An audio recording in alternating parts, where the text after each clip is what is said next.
Hello, everybody. What a great time, Encrypted. Thank you so much for, oh my god, a year. Hell yeah. Welcome, everybody. Hope you're doing good. I'm sorry for not streaming yesterday. I was simply not able to. Too busy. But yeah, welcome, everybody. Hey there, Loaf, Siphon, Dawn, Sora. Sacrifice your points or I'll sacrifice you instead. Oh yeah, put your points into the challenge, y'all. We'll get it. We'll get there. Lemur, hello. Rooster, Detective, Indigo. Hey folks. Victoria. Hopefully I didn't miss anybody. Stephanie, hello. How are you guys doing? Thalassophobia, yes. The SCP we're gonna do today is basically just like a paranormal version of thalassophobia, so you were right on the money.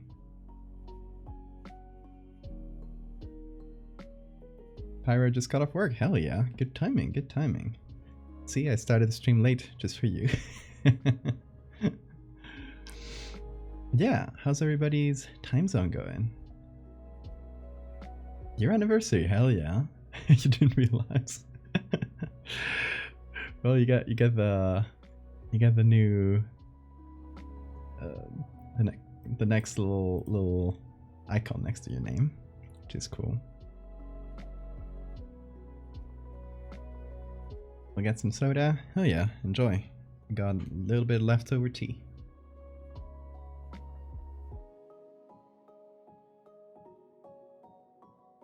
Cutely, hello. I'm the one who found you again after years. Oh, nice. Yeah, Cutely here replied to one of my tweets, what was it, a couple days ago? I was like, oh my god, I found you years ago and I couldn't find you again. It was really funny. Arthurian legend art while watching. Nice, that sounds super cool.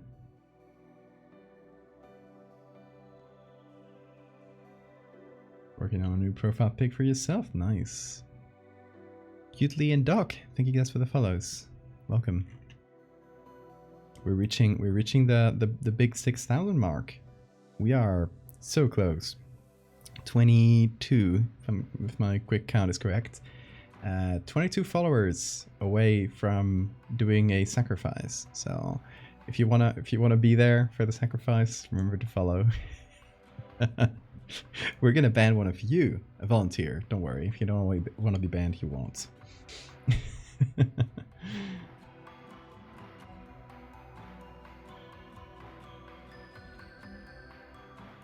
My cat's name is Bean. This guy, he's right here. Very sleepy. He's been running around all day.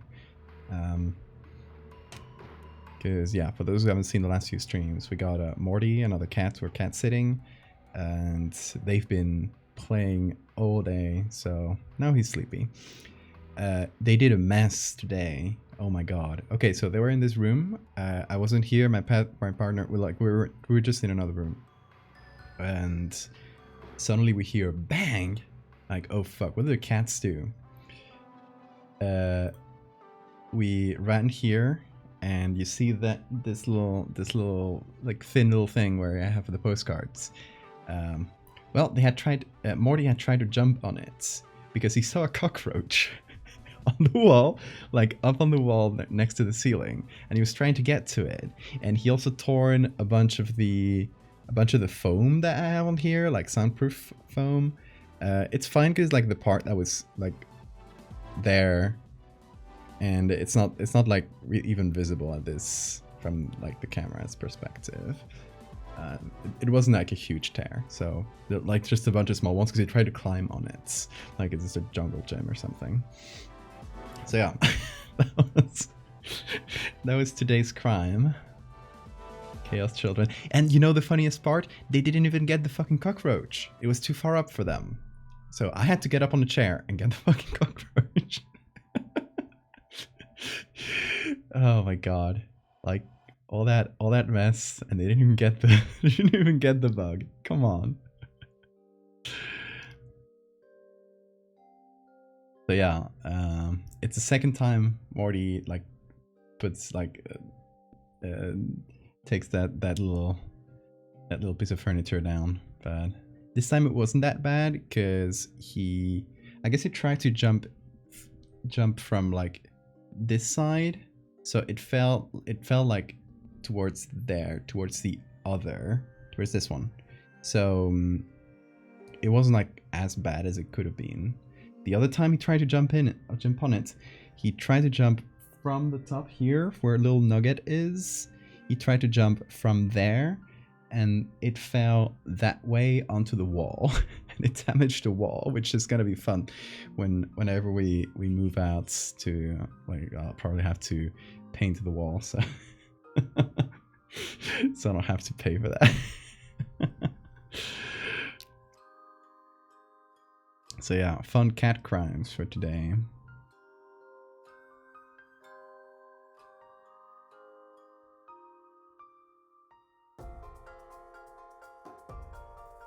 What do I sound nasally, Sora? Don't make me feel self-conscious. Oh, it's Morty with an R, yeah.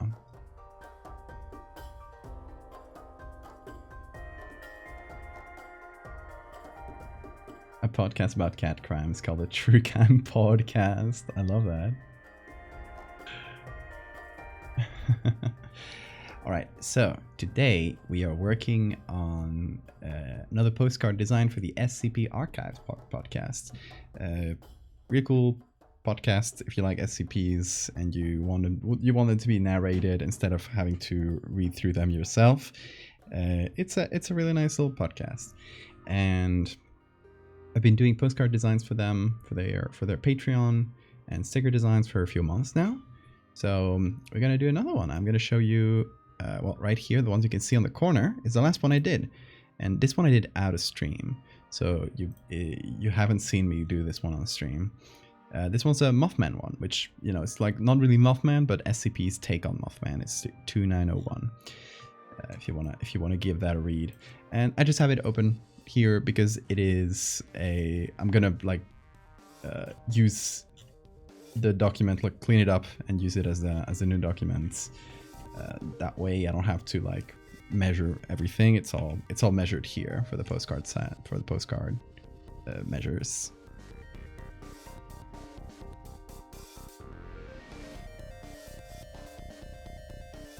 Cut off my sound quirks. I do have a weird accent. Podcast is SCP Archives.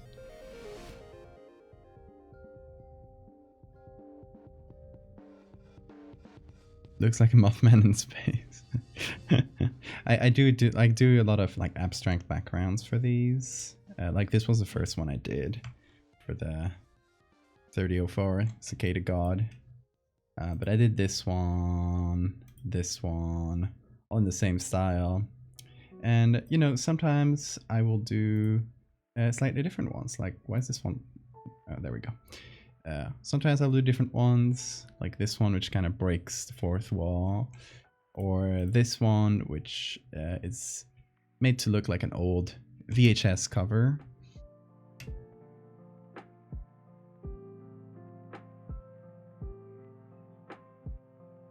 I would worship a cicada god, me too. Adri Kemi, thank you so much for the follow. So these are the ones I've done. I think I'm missing a couple here. Oh yeah, there was a Christmas one I did here.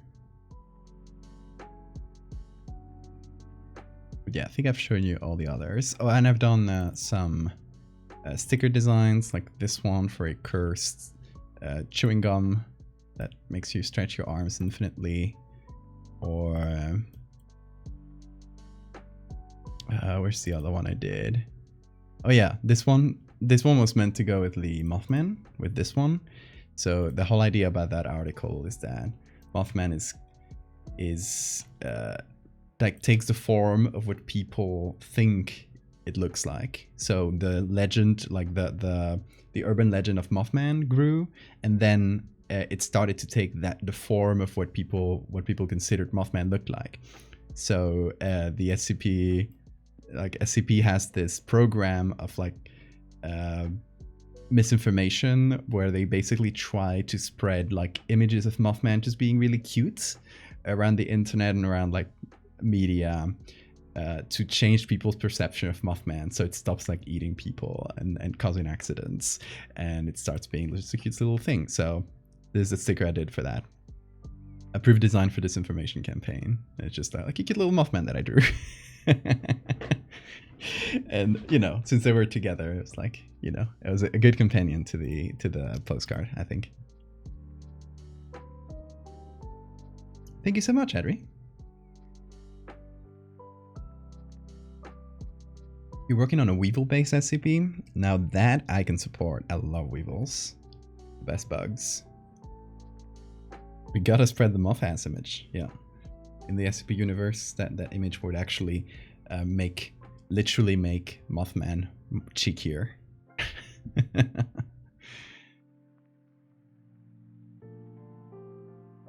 So that's a few other things we've done, and today we are going to work on an SCP who... Okay, hold on. I gotta actually get it out here because I don't remember the number. 5186. This is an SCP that's basically just thalassophobia made into like a more paranormal concept. The idea is that there's this place, like this radius, this area in the ocean where if you go above it, you'll start becoming convinced that something is watching you. Hey, Shark-sided, thank you so much for the raid. Welcome everybody. Shark attack. Oh, that's a really good emote. Welcome raiders. How are you guys doing? How was your stream, Shark? What were you guys doing? Tell me.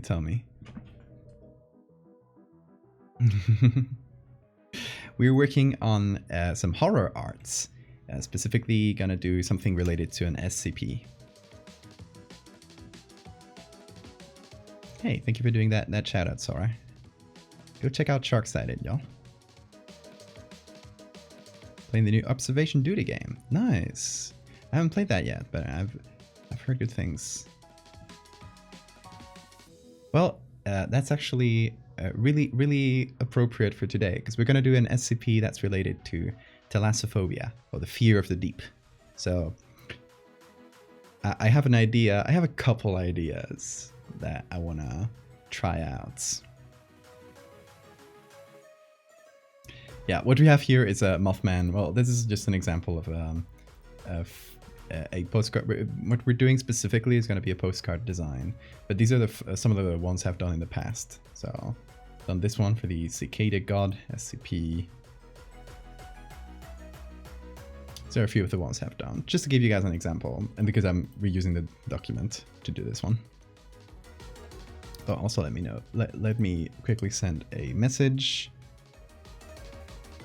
to the actual client who's commissioning this. Thank you, Carnan. And Leafman and Carney, thank you guys for the follows. Welcome, folks. I found you through my crawler remote. No way. Hey, y'all, get some crawlers in the chat. That's fantastic. I've been told like subscribers from the channel have been telling me that they use the crawler everywhere on Twitch, and that everybody always comments on the crawler as a really good emote. So that one was made by Human Person, HMNPRSN, like human person without the like. And you can find him on Twitter or anywhere, and he does really cute designs and animations. He did that little emote for me. Gotta give people their daily crawlers, exactly. Look at him go. All right, so where's my pen? See, I got my tablet here, but I lost my pen. It must be somewhere. There we go. Because the cat loves to get the pen and just move it somewhere else. Okay, so real quick, first thing we're going to do is delete the background. Because I don't think we'll be using any parts of the background from this one. I don't know, I could be wrong, but second, we're going to make a copy of this because I like to have all the other ones just, you know, all here so I can reuse them if needed, or, you know, reference them if needed. Oh, I do have to get the text before I do that. Okay. The text, there we go. So I'm gonna leave that part in because I do want to use like the same text.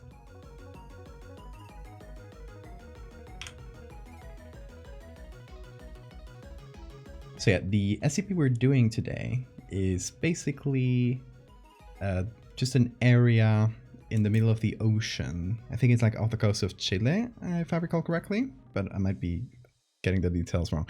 Not too important for the design we're gonna do. I recommend you guys give it a read if the idea sounds interesting. It's 510686. Sorry.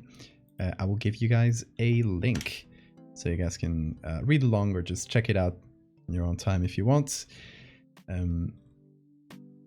Yeah, the whole idea is there's this area where if you sail over it in the ocean, anyone who's like, as you get closer to the center of it, you become more and more convinced that you're being watched by something, to the point where, you know, people who have sailed over that area, like will jump off their boats, or because they become convinced that something is like literally about to come from the ocean and eat them, and eat the entire boat, like something enormous.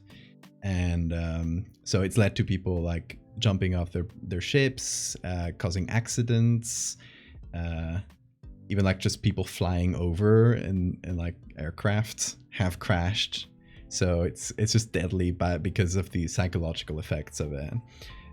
Later on in the SCP, they send a team down there, and there's like something, but it's not really clear. I'm gonna leave that part up to for you guys to read as to what might be down there. But it's mostly just like, you know, there's something enormous in there. There might be something enormous down there. That's just causing everyone who goes above it to just have this horrible feeling of being watched. So I wanted to do something that's not too different from an edit I did 2 years ago now. Around 2 years ago, I think. Let me see if I can find it real quick.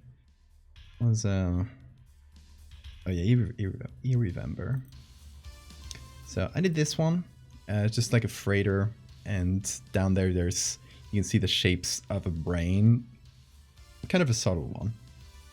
But the idea I wanted to do is similar in that, you know, we see a ship from above, probably not a freighter. I'm going to go for something smaller, but seeing a ship from above, and we can see down below in the depths of the ocean. I want to have just like a huge eye watching just directly under it. Just an eye. I think it's just going to be an eye. I'm thinking like either an eye or just a huge mouth, like a mouth of, you know, a shark or a deep sea creature, just like going above. But I think the eye works a bit better here because, you know, the idea is that you feel watched when you're in that area, so it does work a bit better, I think.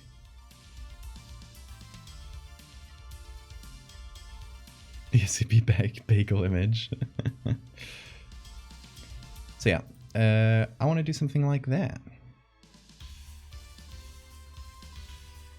So first things, we are gonna go here to, I think Unsplash might have something. Let's go boat aerial I know how to write aerial. Exactly, we seem to have quite a few, so we're gonna have good choice here. These eyes are also weird looking. Yeah, we'll see what kind of eye we can go for. A lot of these kinds of images. Let's see, we don't want to rip people off. Oh, that is, yeah, that's pretty much similar to what I wanted to do. Dang. I guess it's been done before. Makes sense, it's good imagery. Ooh, I like this one. Just kind of people hanging out here, but we can remove them.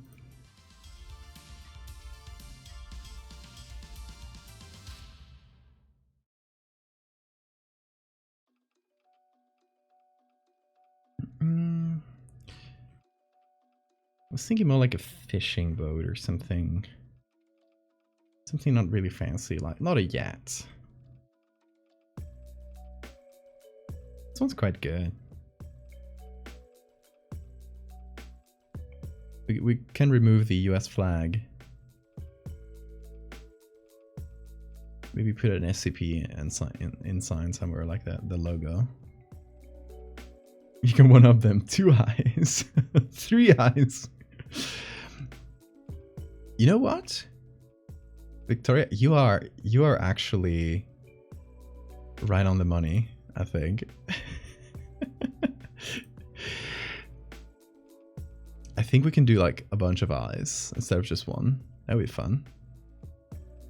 Okay, the part I don't like about this one, first of all, it's pretty close. I wanted to have like dead, like right from above. And second, we have this shadow, which we would have to remove, I think. It just doesn't work really well.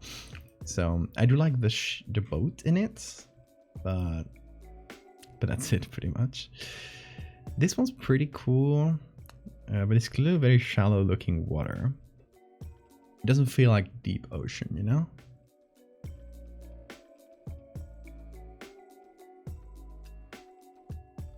Why use one eye when you can have an unsettling amount, exactly.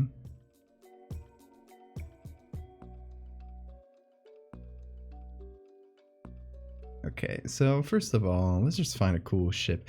I do like this one quite a lot, and the look of the water here is really cool. It's really dark. Feels more like a deep ocean.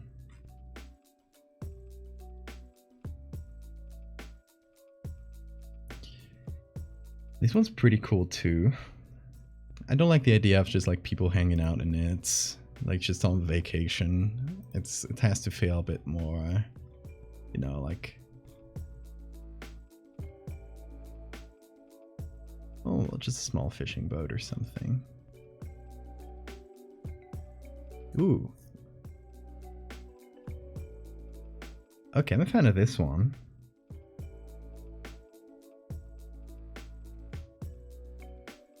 The funniest thing you could do instead of an eye?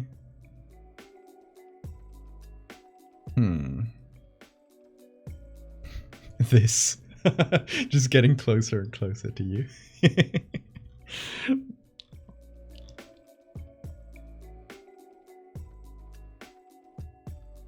Okay, this one might be... Oh, where did that go? Why did that tab move? There we go. This one's one of my favorites.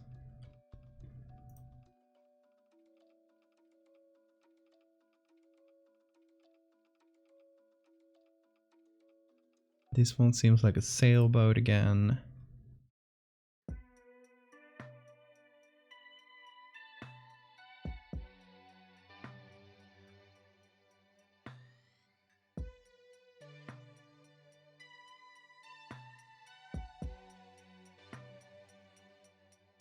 I like the wake in this one.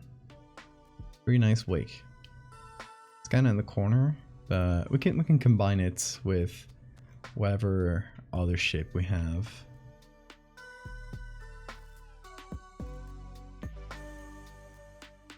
Well, let me quickly check, like, is there area next to the coast? Because this is also pretty good imagery, just having like the cliffs and we can see them drop down and something at the end. That is cool imagery. Let's see, 5186. Link to a 50-kilometer area off the coast of Chile. It doesn't specify where it is.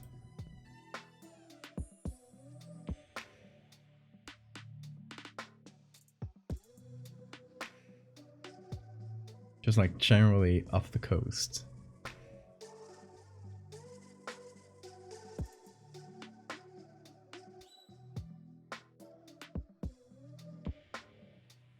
Oh, this poor lad.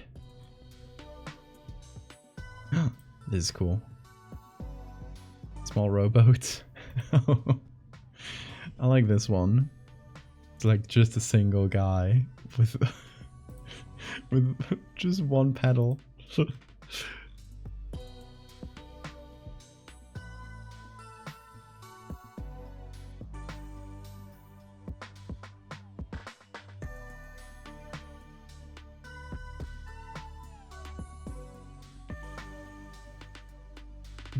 Guy's gonna get seen. Pedal at 50 miles from the shore in a rowboat.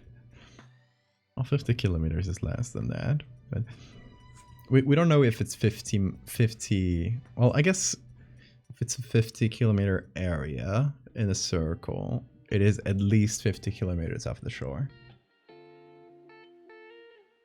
This one's also only one guy? Two guys. This one could work. There's a moment within the story where they literally just bring in this one guy who can't. I think he can't even control his ship, so he's just pretty much fucked.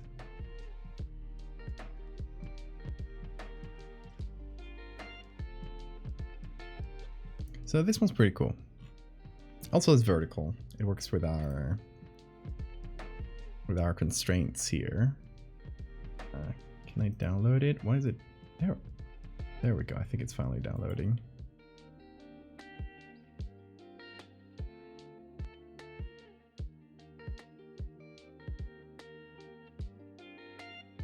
Oh, sleepy boy.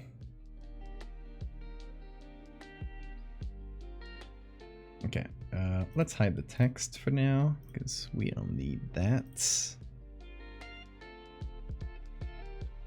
I actually downloaded a few times, because I kept clicking on the button. Great going, me.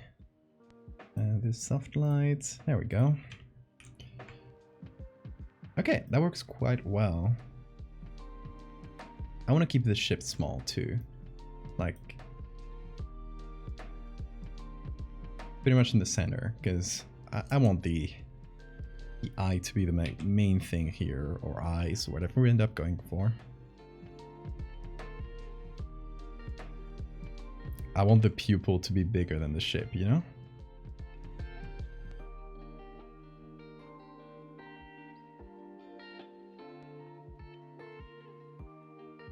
Please ignore the fact that I can't do circles for the life of me. This is gonna be an eye, okay?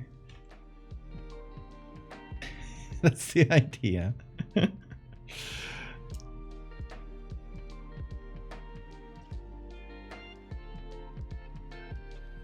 Now, in terms of eyes,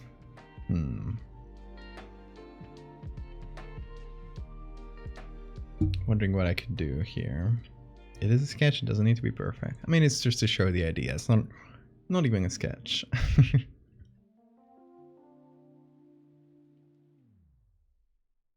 5 people on the planet can do circles, that's true. Hey Viv.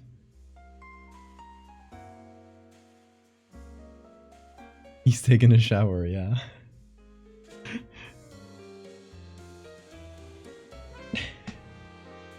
He's not even... He was like licking the air. He's not even concentrating. Focus, dude, come on. He'll just like lick the air. Okay, what sea creatures have cool eyes? I'm thinking like something deep sea. Oh, well, there you go. That's a cat. I wanted to put on the browser.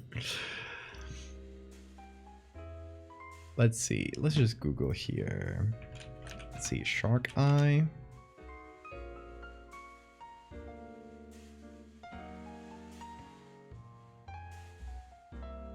Sharks have cool eyes. That was all pupil. I like it. They can do a slit like this. Let's see a squid eye. Oh. Gotta learn how to write some of these days. Ooh, look at this big thing. Mysterious eyeball. I love how they just hold it gently.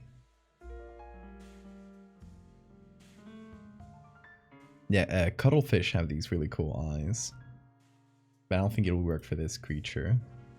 Because they're just slightly too weird, like to the point where if you just put them on their own, most people wouldn't read that as an eye. Unless you know what cuttlefish eye looks like. Cuttlefish eyes.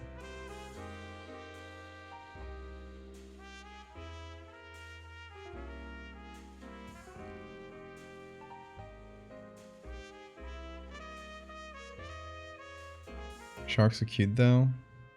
We're just gonna do the eye. It's not about the creature who has it. Who wants to play pool with a mysterious eyeball? No, it's like one of those oh, how do you call them? Like those toys where you shake them and then you look and there's a message on them. It looks like a pool ball. What's the name of those? Oh wait, Bean is kind of in the middle there. Magic 8 ball. Yeah, exactly. This looks like a magic 8 ball. Okay, let's see though. Squids have pretty cool eyes. Sharks are cool too. Let's see anglerfish.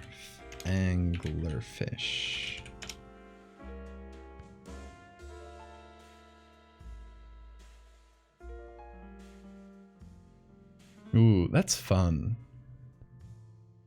They look so blind. I mean, there's also like, there's really weird it's barrel-eye fish. There's these guys, which have eyes that point upwards and have a transparent skull, pretty much, so they can see through it. They're so fucked up. Hey, Rose. Stonefish.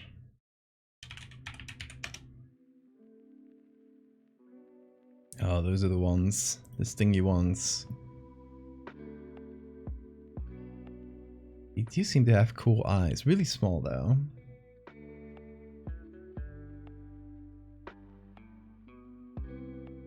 Groupers. Ooh, big boys. That's a big lad if I've ever seen one.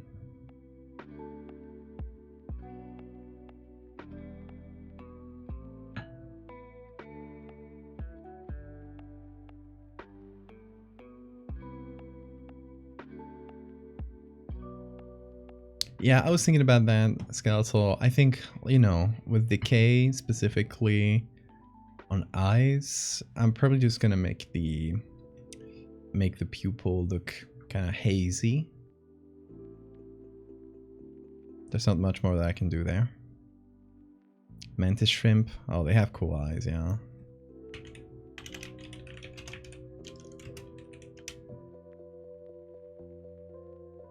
But it's the same problem as the cuttlefish. Like, if you just see this with no context, it's hard to... Most people wouldn't say, like, unless you know what mantis shrimp eyes look like. Most people wouldn't know that it's an eye.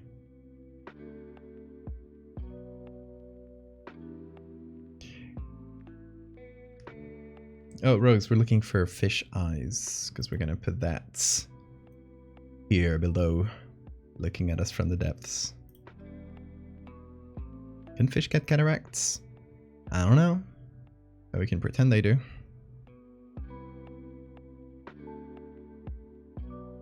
Piranha eyes? Do we have funky eyes?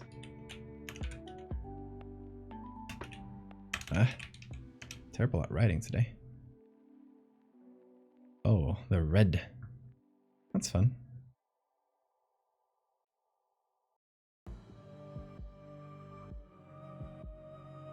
Okay, let's look this up.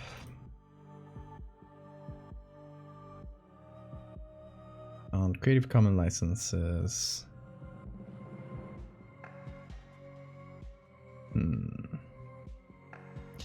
I think we're gonna go first of all to Wikimedia. See what we can find there. I'm just gonna do a very general fish eye, and that's gonna give us fish eye lens too. That's true. I didn't think about that.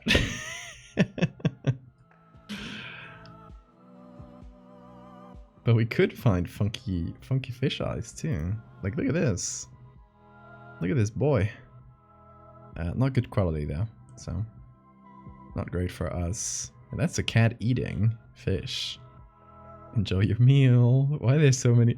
Why? Who uploaded the entire camera roll of their cat eating fish? Okay, it's all like fisheye lens camera photos. We can look for specific fish. That's not very good. That is a lot of cats.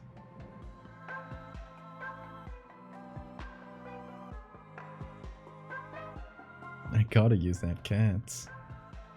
Whoa. I love that mouth.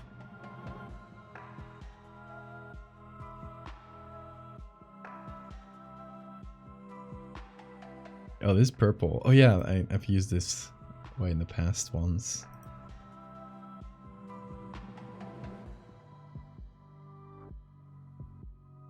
Cool eyes. Very small though. Here, like hard to use.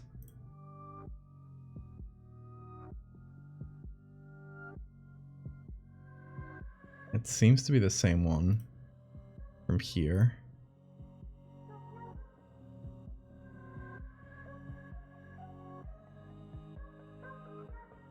Taonius borealis. Let's look that up on Google because I doubt there's going to be Wikimedia. Whoa! What is this? What a sad looking man. Just looks like a guy with funky hair instead of a squid.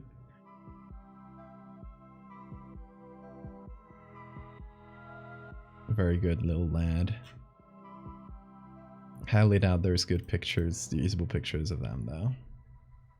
They have cool eyes though. Has to pay taxes. Yeah, sadly there's nothing. Only this, which is a drawing.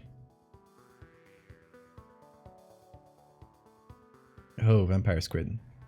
Love them so much.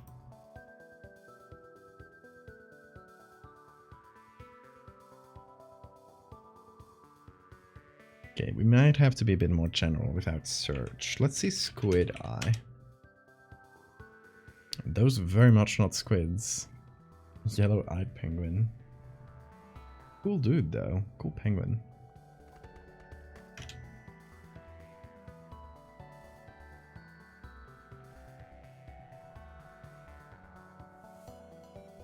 Well, you're not a squid, but you're a fish eye.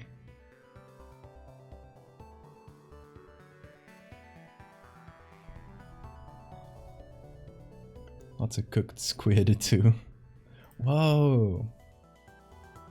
Giant squid, February 1912. In Norway. Really cool.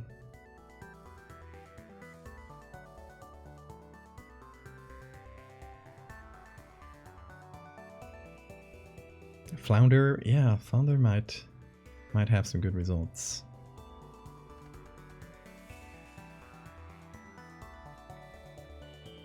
So many cooked ones. Okay, let's see here.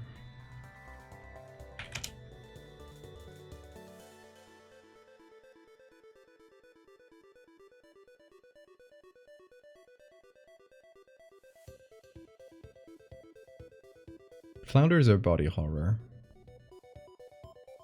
Like, in case you didn't know, flounders, which have both eyes on one side of their face, they're actually born with like normal, regular eyes. And it's only like later in life that one of their eyes just shifts and gets on the other side of the face. So that's really fucked.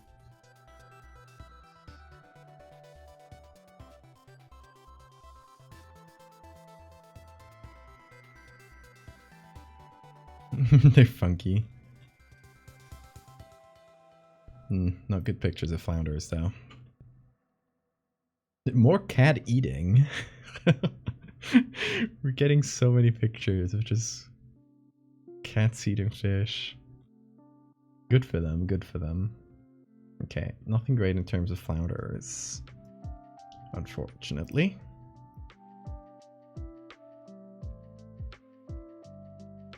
Okay, let's do shark eye. Why am I looking at flounders? Because we're looking for fish eyes. Ooh, nothing there. Hopefully we can get a good close-up of a shark.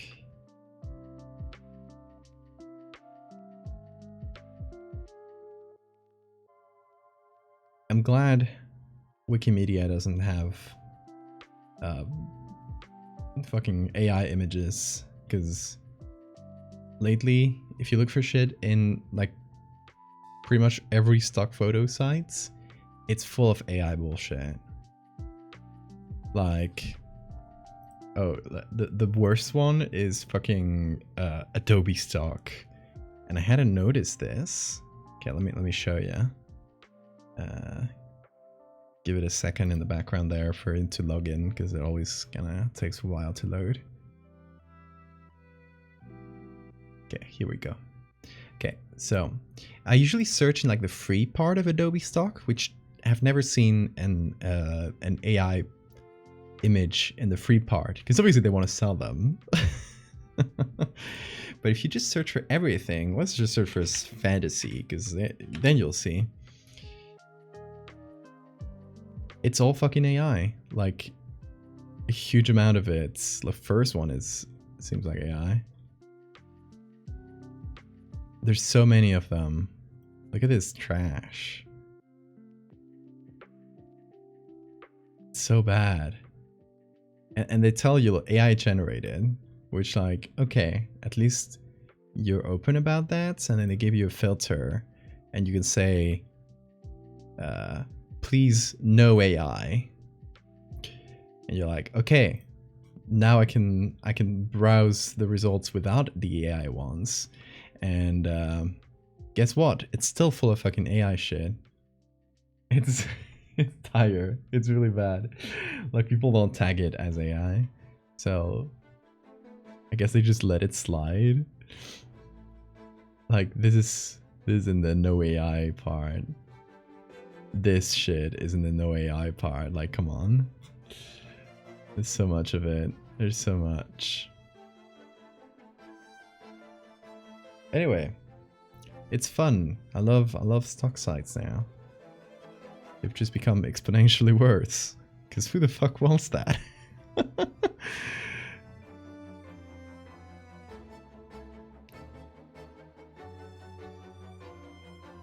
You can generate ethical one with Looking Glass. I mean, you can, but Looking Glass, it won't generate. That's an old program. It won't generate anything like that looks like anything. Like, you can't do prompt. I don't think you can even do prompts in it. So that's not a viable alternative, Pyro. But yeah. The viable alternative is just regulating that shit.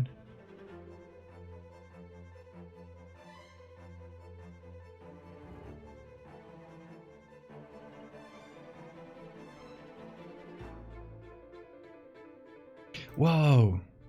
Basking shark! So cool. These guys are also the reason behind a ton of cryptid sightings. Because when these guys decay, they will look like...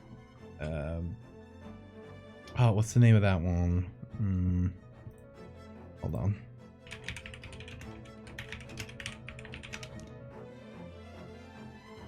Zuiyomaru carcass.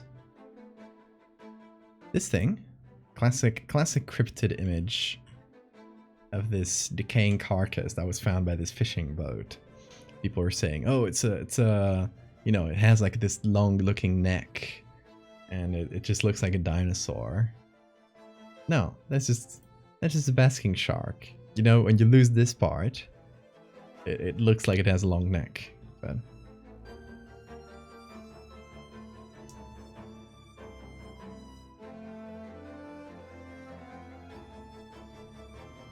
Chernobyl fish. We found this guy. Fun Photoshop.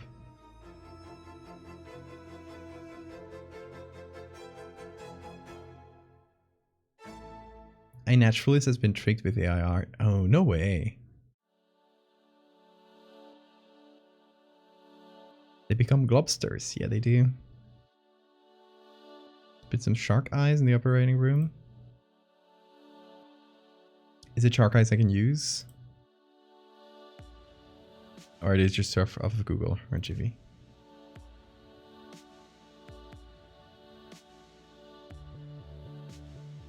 Conch snails got good eyes? Yeah, they do. Those like little socks for the eyes. They're funny.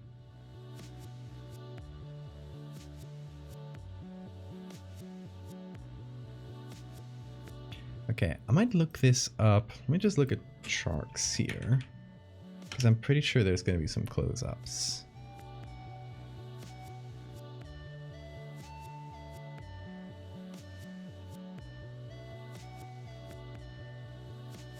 I mean, we could use human eyes. I'm not against that. Kitten's watching. Hey, Luna. On them off Twitter. They don't know about the content licensing. Oh yeah, definitely not good to use. Like one of them has a signature on Andrew Fox from the photographer. And even without that, you can't just take an image of Twitter and use it.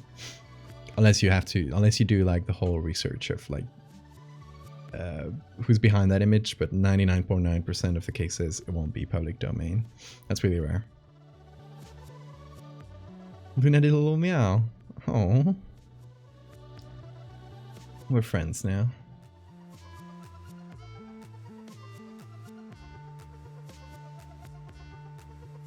Hey, you're not a shark. What are you doing here? Yeah, Bean. Same.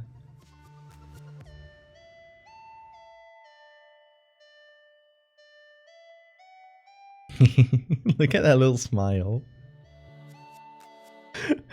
They look so polite.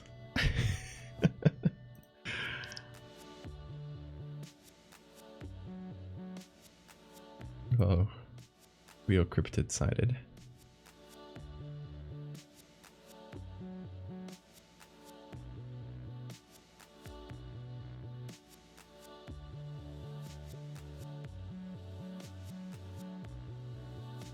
Here's a good shark eye. Oh, that's actually quite good.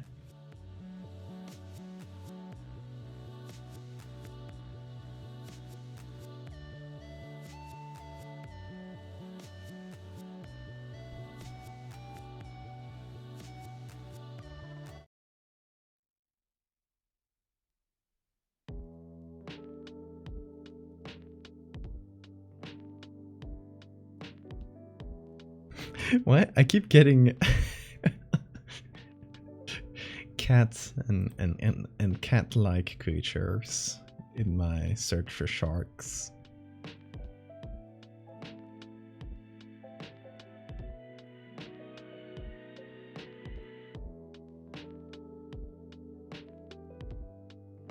This one's pretty cool too, but I think the one we got is like way better design-wise, because it's just, you know, it's just like a straight line.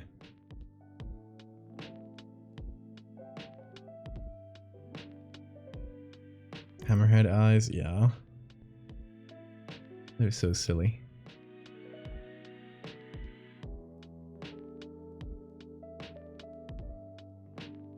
Cool eye, not the best angle.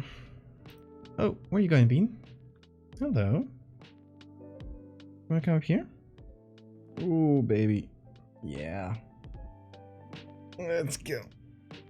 Mm-hmm. You can keep sleeping here if you want to.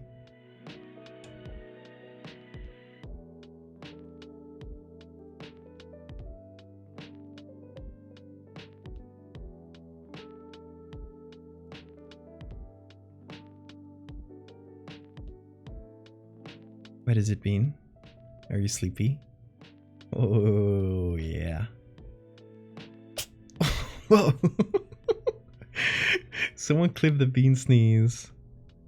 We need that. We need to preserve that little sneeze. Oh.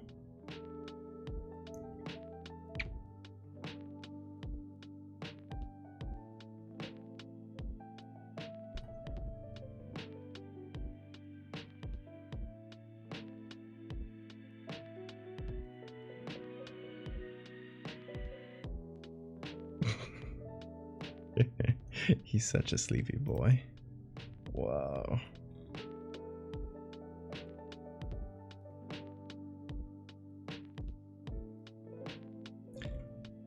Okay, I have a good collection of human eyes. We could do a mix. Because, you know.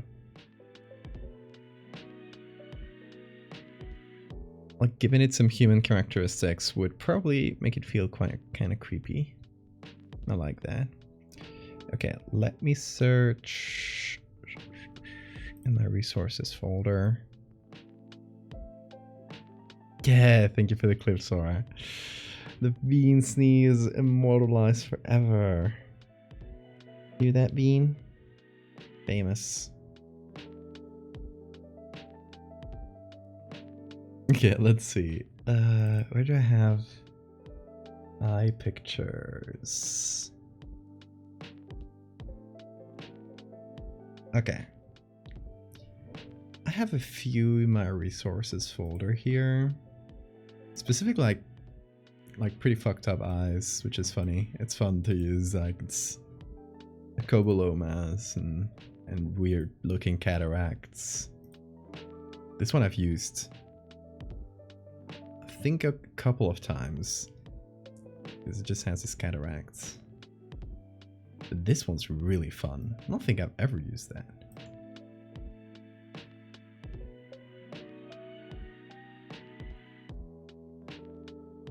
Oh, what you got for me, Sora? Hold on. Give me a sec. Hey, that's a fun little guy. The eye's a little bit blurry though.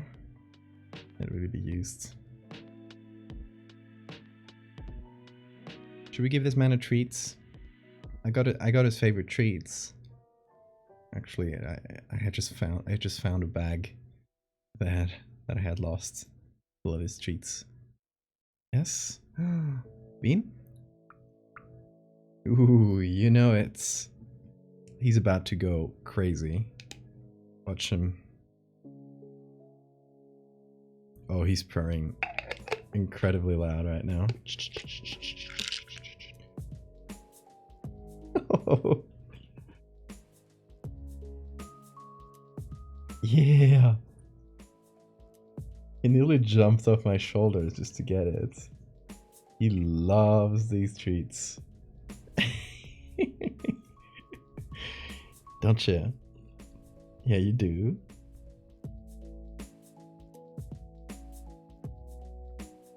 Nugget in the background? Yeah, it's one of Trevor's figurines.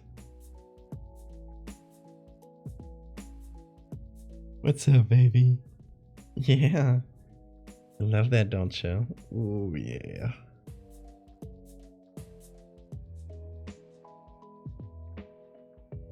He gets to relax a little bit because he's been just running around all day with Morty. Yeah, dude. Yeah, he's gonna spend the next 3 days because I'm leaving tomorrow early, and just leaving for the weekend. I'll be back on Sunday, but he's gonna spend like 2.5 days home alone with Morty. We live on plenty of food and stuff, but we'll see if they get along well. They do get along well. They just kind of play rough sometimes, so I won't let them into this room because today they just made a mess out of it. But hopefully they'll have a nice time. Yeah, won't you? Let's give him a kiss. One for me, Bean. Thank you, thank you. Anyway, where were we?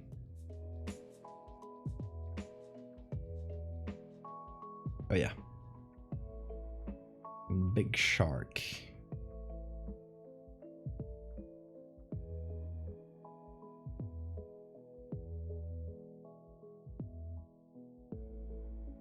We just get a rough cut and blow it up. And I think we can use the shark eye as a base, plus the human eye for extra texture and make it look a little bit more fucked up. What's up, Bean? Wanna get down? No, it was repositioning. You're kind of forward there. You should. There you go. There, that's better. More stable there. You want some tea?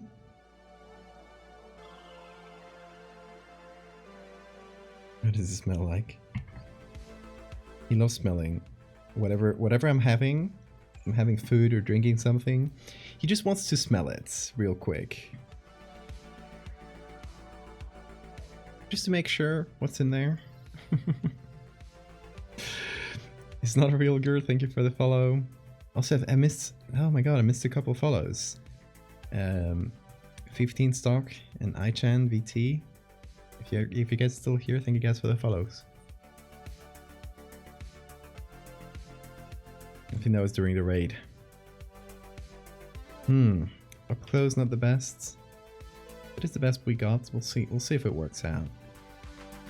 At the end of the day, it's going to be underwater, so that's going to help us. So first of all, let's see if I can do a channel selection here using red. It's pretty much, pretty much just select out the sea. So everything that's white on here. Okay, you wanna go? There you go. And it's gonna be masked out.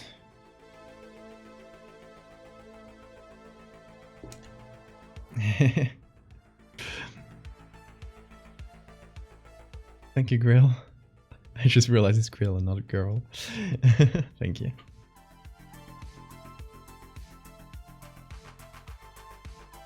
And hey, Soup. Okay, Rose, have a good night. Thank you so much for popping in.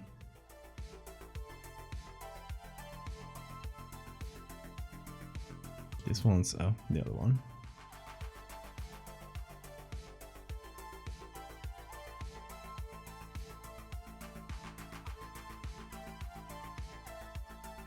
Okay, so I'm just gonna use a white brush and paint out the entire ship because that's solid. Obviously we won't be able to see through that. What I'm doing here is basically a selection of stuff that's gonna go on top of the monster. So we can keep that.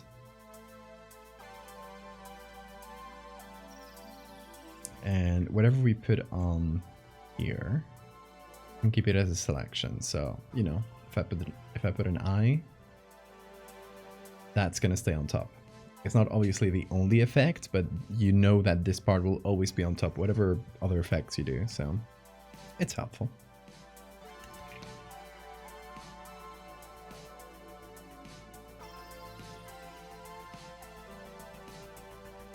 And, we can start with, I think overlay works pretty well here. So let's see others. Multiply is pretty dark.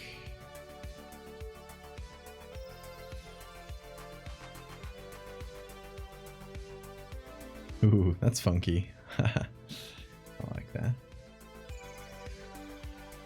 I think I'm gonna do overlay.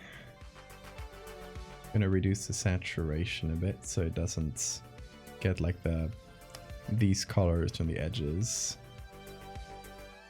Will get printed on top. Oh yeah, that's a huge layer, by the way.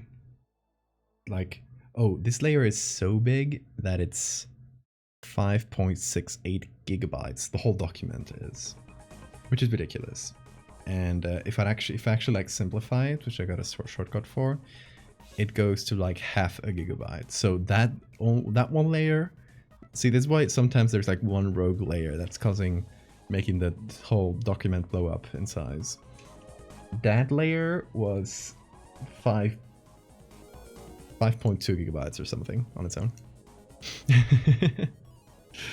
Hey Jesus, how are you doing? Lyristic, thank you for the follow.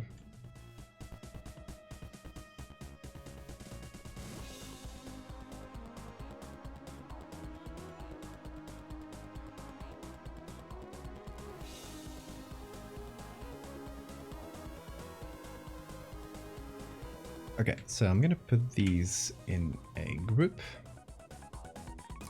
And I want to do a gradients. Oh, it's true. The new gradient tool is actually kind of nifty. You can instead of just doing the gradients and then seeing if it works and trying it again if it doesn't, you can actually like, oh, this seems to do nothing, but you can modify the gradients on the go. It's pretty nice. If you change the method here, perceptual.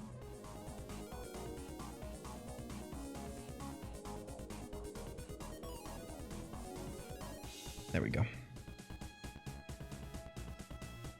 And we can actually take that, select it, invert the selection.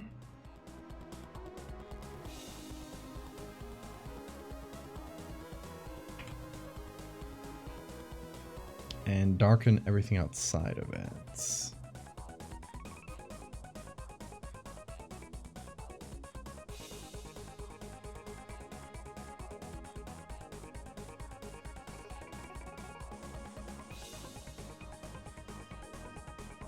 Let's actually use another gradient.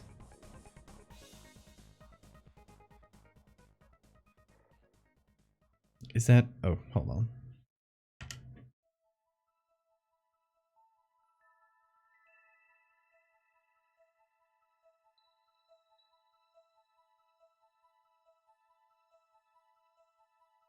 There we go.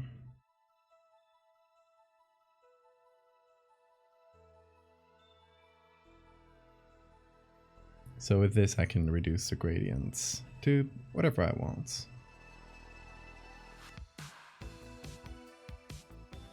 This gives us a little bit of darkness at the edges, which makes it feel deeper, hopefully.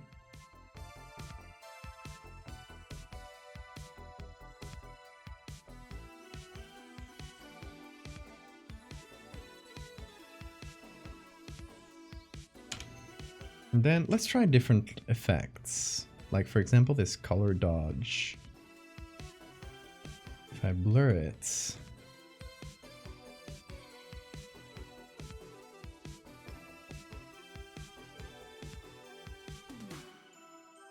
I can make the eye pop a bit more.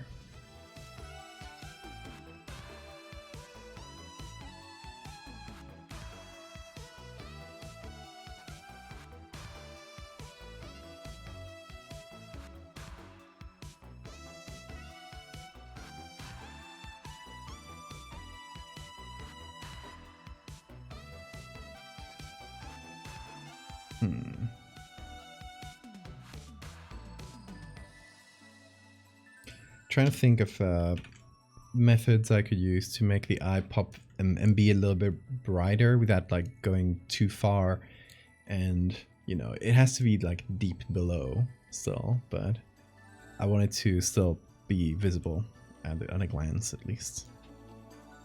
That's what I'm trying to think through. So maybe this, a high pass, like a really detailed high pass. Like, this looks good. Hold on.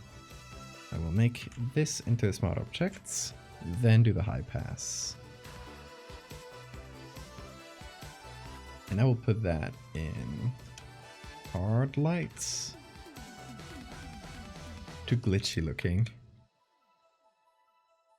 Give that a blur.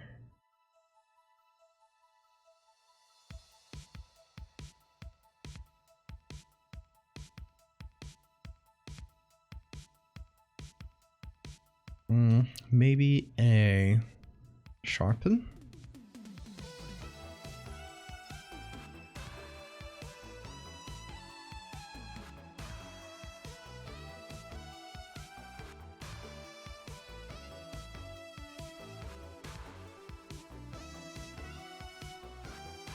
Doesn't do much.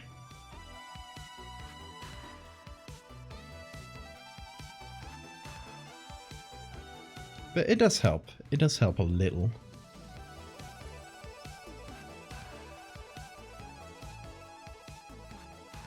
Okay, what if we try to add this? Like the inside of the pupil here on top. Just a texture. Let's see. First of all though, I might adjust the size, like the general size of it. Because I want it to, first of all, I want it to be centered on the boats, because that's the whole idea. It's like they're watching you specifically. And I want it to be big enough that, you know, stands out. First thing you see, you know? So let's give that a go. And it's going to take a while, I guess, because with that high pass filter. There we go. That should be lighter. Okay.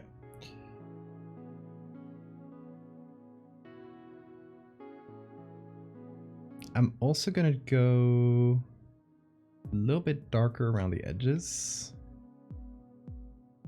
with another maybe overlay. Yeah. Just to make the ocean just feel really dark all around this. Like you're in such a deep part of the ocean.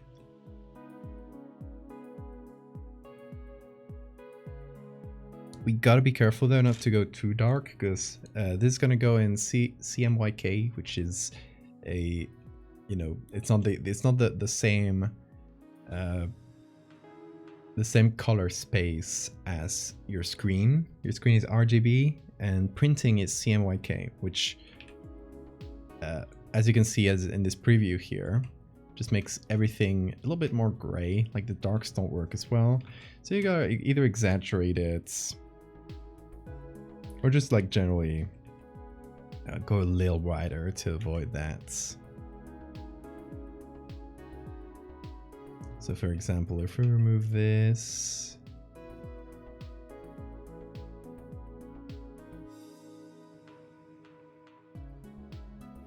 so this is in CMYK.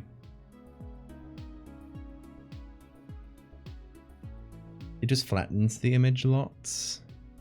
Thank you, Lemur.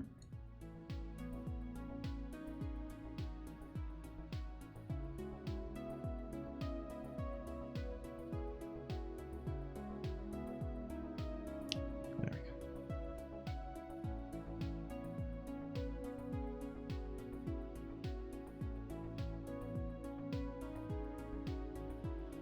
I might just do it around the edges.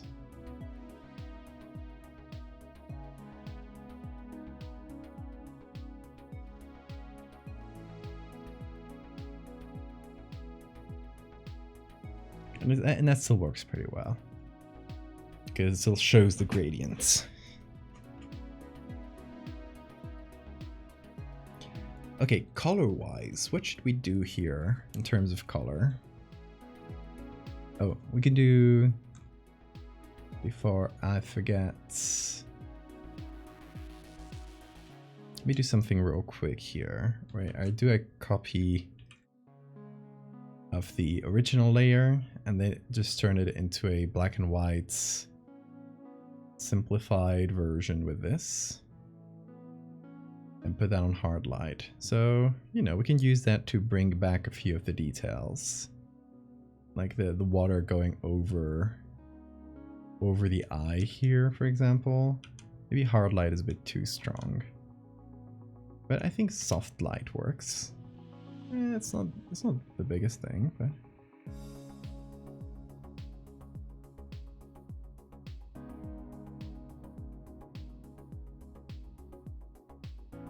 or just hard light in a lower opacity. Oh, I forget.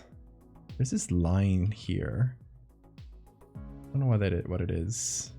Kind of just feels like the ship is like moored.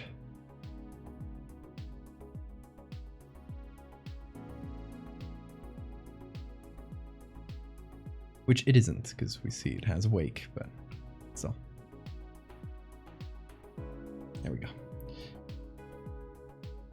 Okay, then we can do some color editing. And I think we can go with like a striking red or something on the iris. Just like those piranhas that we were seeing before.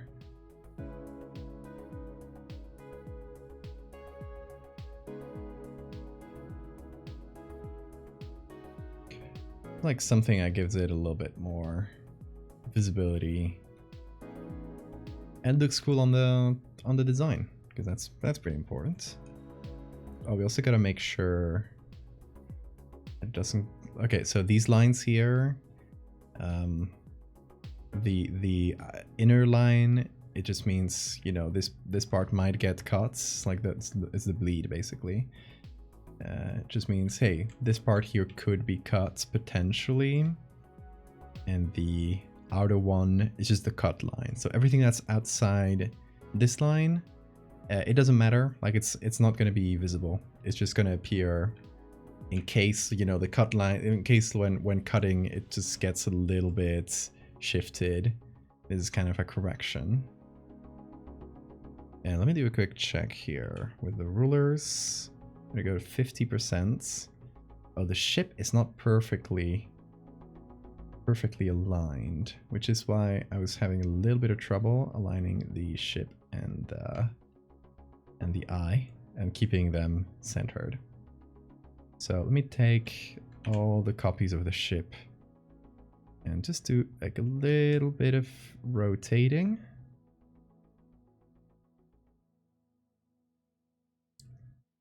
Scale it up slightly so we don't get any corners cut off.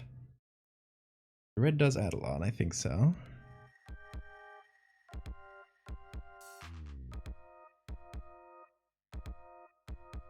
Reminds you of a dream you had. Ooh, tell me about it.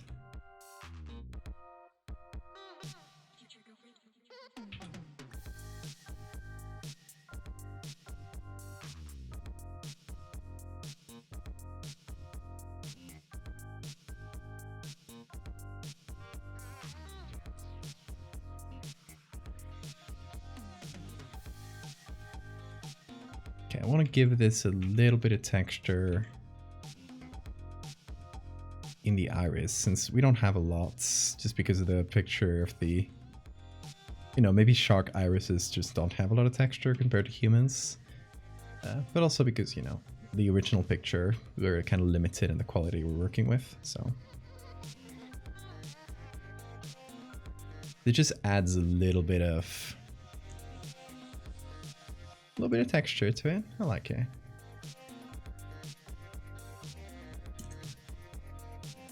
Oh, come on, Siphon. Oh, it's you who makes me lose. I wish I could remember it. Last thing I remember was the boat breaking under you. Ooh. Looked like I was about to fall in and then I woke up. That's really creepy.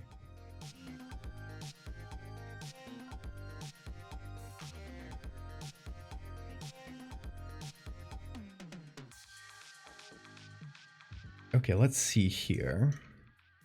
For the pupil details. Oh,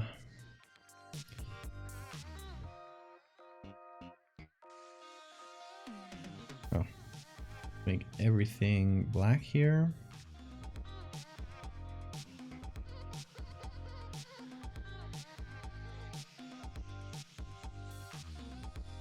There we go.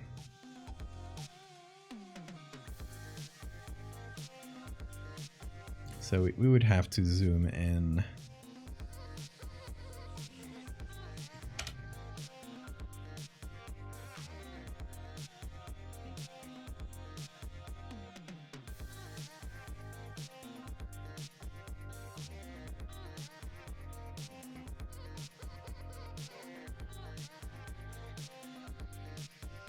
Color dodge looks really fun.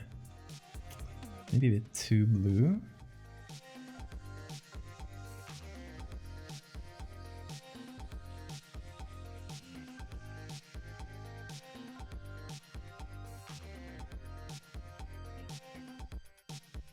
Hardlight is pretty cool too.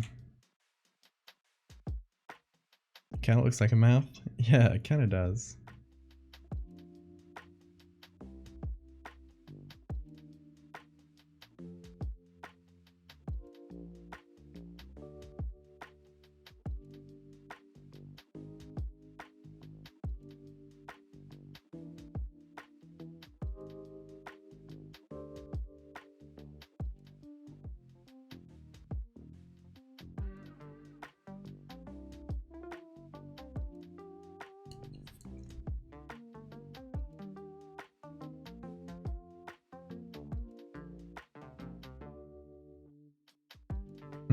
Not the best.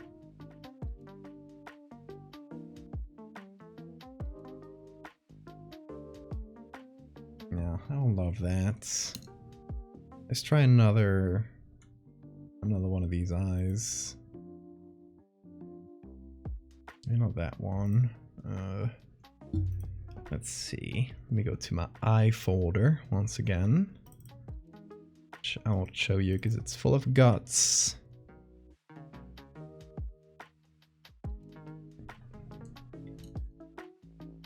This one dream. It looked like I was in some war. It turned hazy.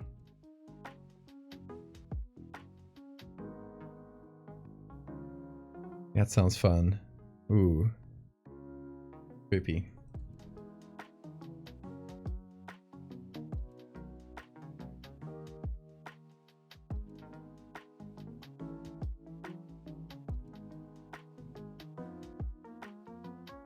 Okay, let's see this.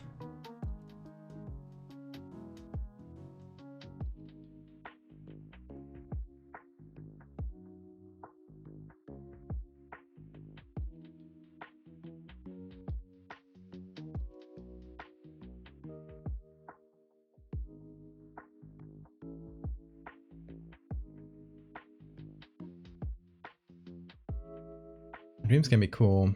I used to keep a dream journal years ago. But lately I just don't remember a lot of my dreams. Mostly because, you know, thanks to my sleep disorder, I can't, like my wake ups are really hard, so I end up forgetting my dreams.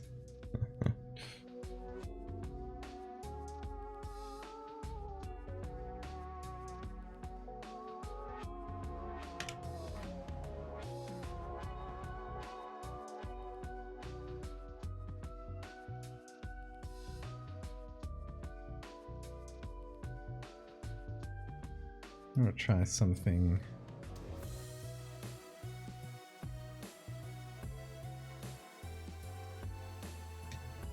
I have a sleep disorder, yeah.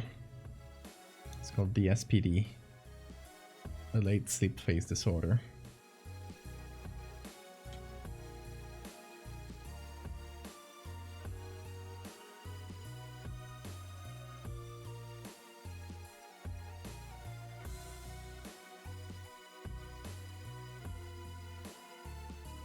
Strangest dream? Couldn't tell you off the top of my head.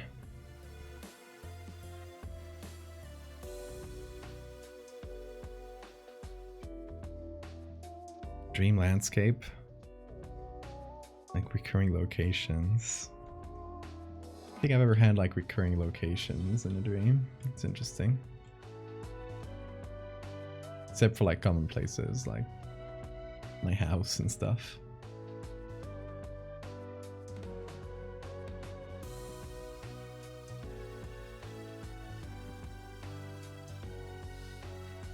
Okay, let's see.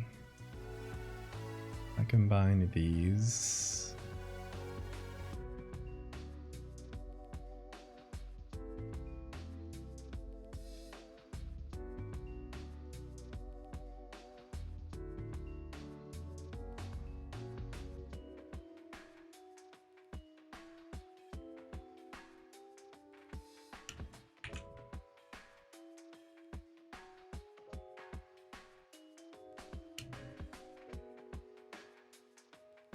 I don't know if I love it. Like maybe a more subtle one, subtle version of it, like this.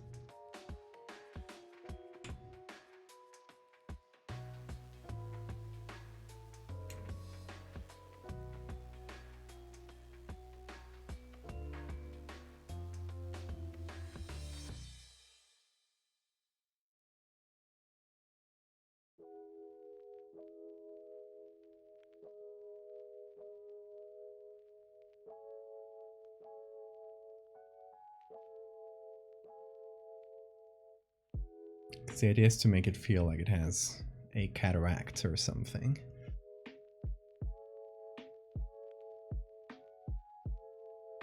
But it just kind of makes things hazier and the eye shape harder to read, which I don't love.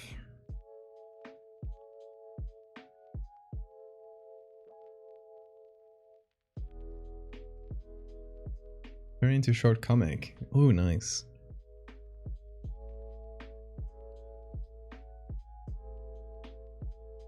Corneal scaring or scratching.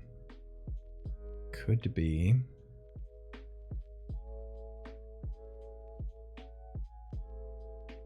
Or we could use this. The coboloma, which is, you know, like the iris kind of breaking up. Could have like break up one of the corners, for example. It doesn't work like against the... Let me remove the color for a while. It doesn't work against the readability of the image.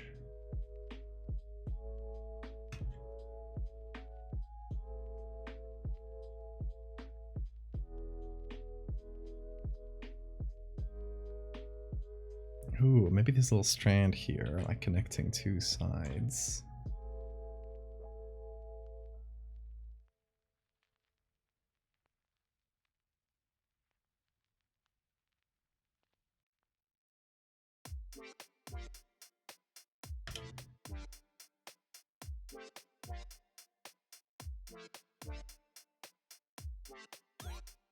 Let me put that on screen, and then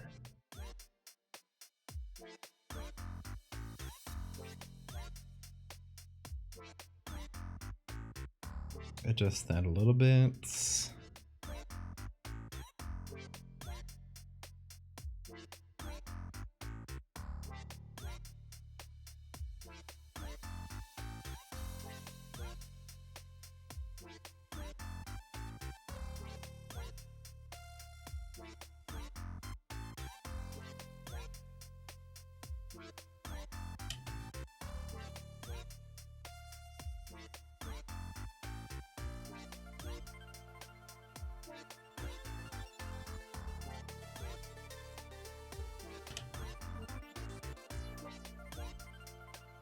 Let's see. Should we have it continue up here? Maybe the other way around.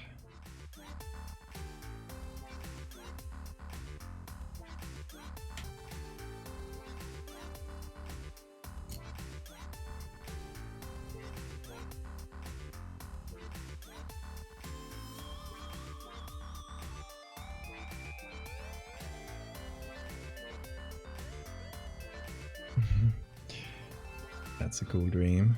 Hey, Orion.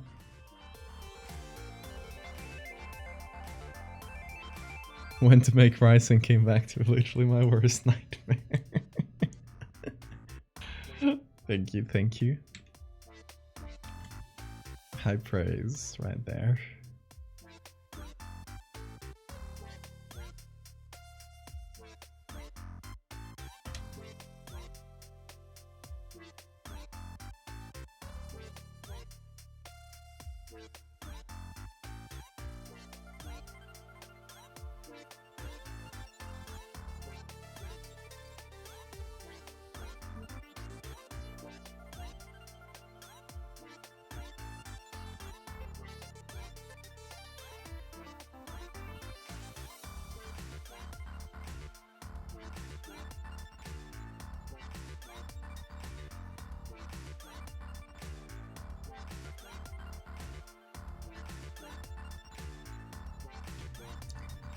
Trying to find like good places to break this without like really reducing the visibility of the eye.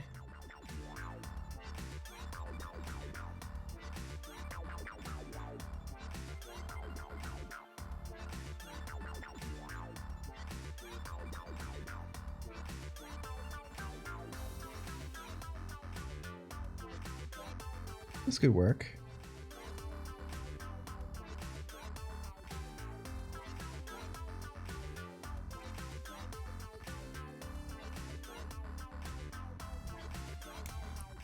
Looks like Among Us.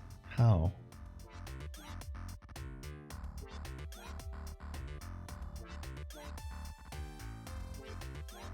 Fractalize the iris. The crossover nobody was expecting. Okay, I like this. But I want to make it like another breakup somewhere. So let's see. I think I can reuse the OG image here.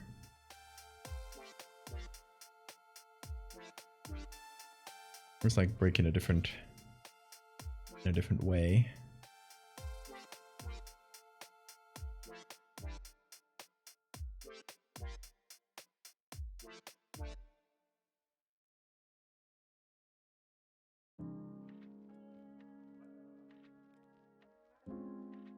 Wait, let me just draw something.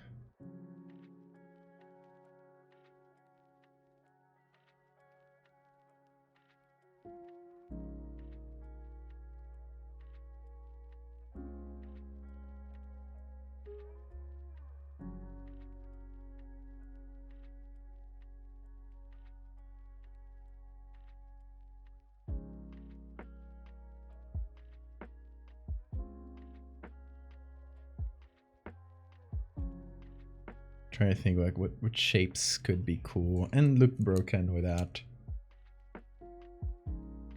breaking the shape of the eye or the readability of it too much.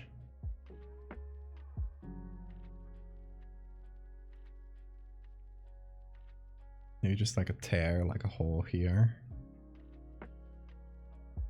Kind of way too close to the other, or way too perfect, like in front of the other.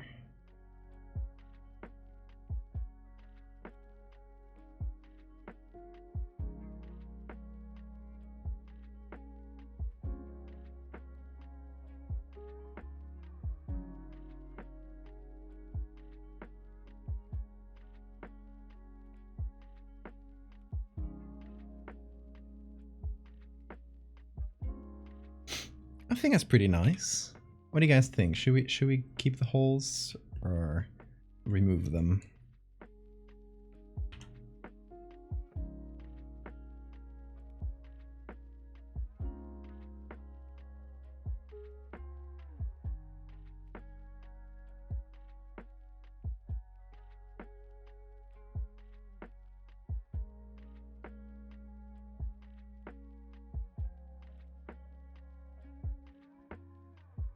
Keep?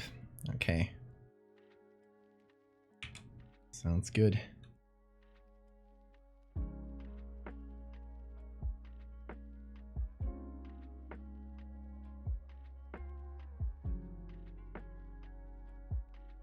Like a screaming face. These are his eyes? Does it really look like that? I can move this around then.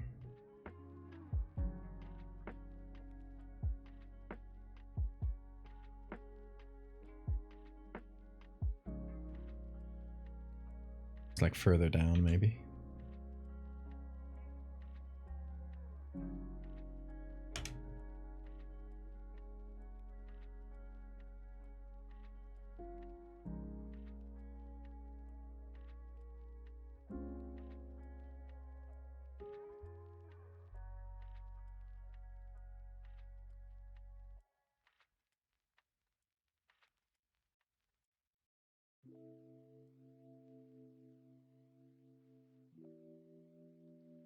And we can bring back the reds.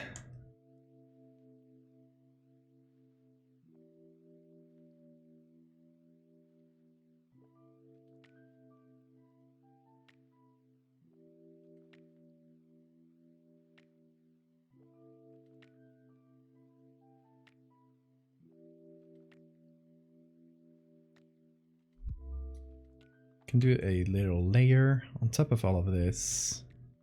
Just mark some of the edges. Like just brighten and darken areas.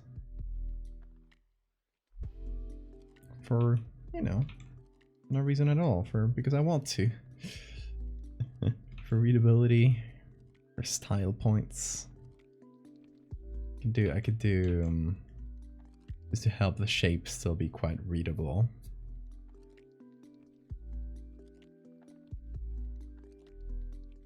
I can make the holes like a little bit more opaque.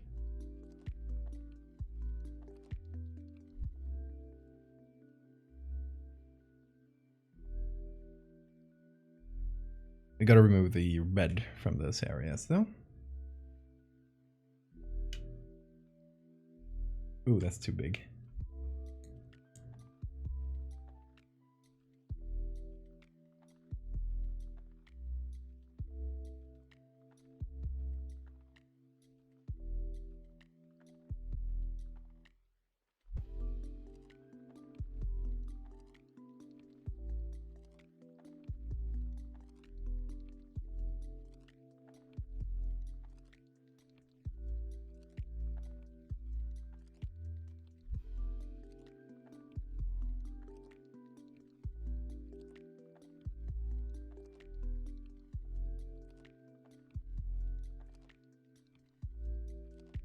And we can still make it feel a little bit cloudy.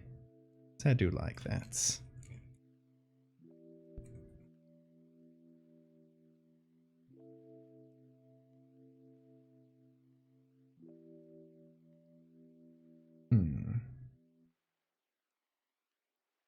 Still not super sure about the holes. Because it's true that they fit the story in the sense that it's like a decayed thing down there. But like looking at it at this size, like at its actual small size, I don't know if it quite reads as an eye anymore.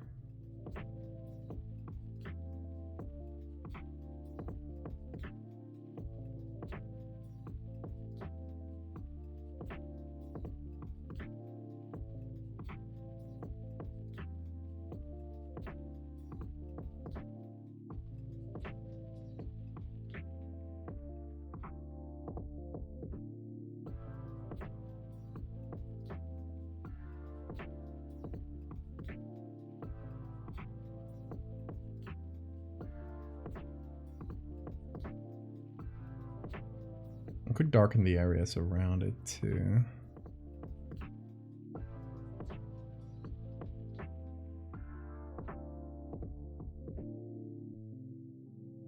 So they blend in a bit more. Could be.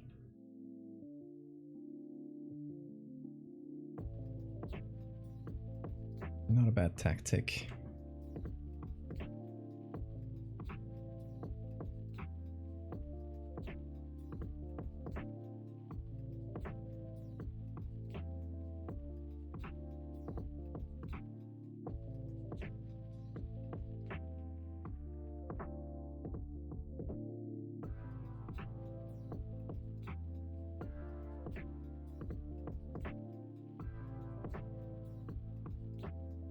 put this in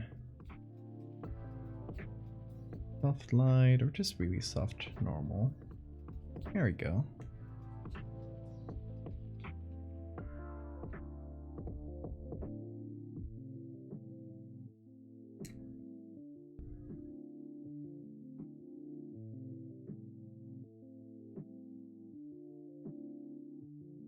All right, I think I'll let the clients decide here, like with or without holes.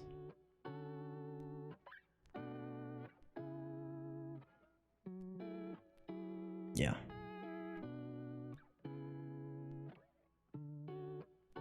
Do something real quick where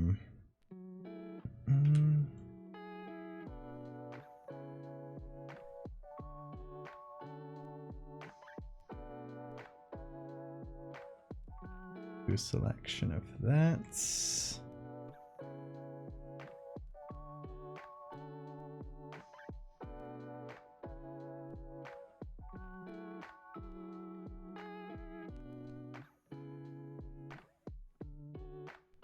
There we go.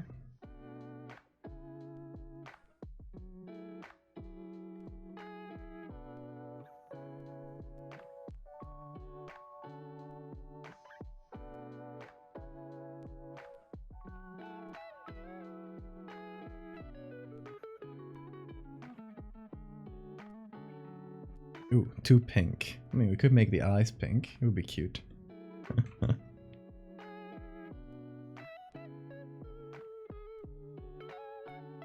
Okay. So that way we can really quickly switch between giving it the holes or removing them. Just to do like 2 alt versions. Hi Bean. Good morning.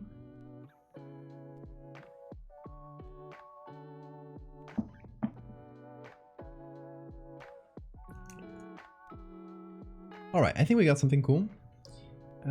Let's see now. This is to compare it to my earlier sketch, which did a really good circle.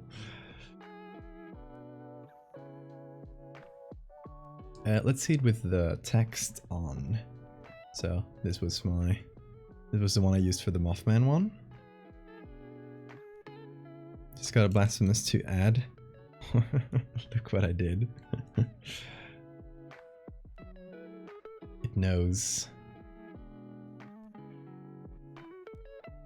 Okay, so this was the one I did for the Mothman SCP. I'm gonna keep the same, you know, just for consistency. I like to keep them the same. Let me see the title of this one. Because SCPs have titles, right? That's what I want to get. Let's see. I think we need to check it on like SCP by series. Series 5 is 4000. Okay. 5186. The depths that hunger. There we go. I knew I had this somewhere, but probably quicker to search it there.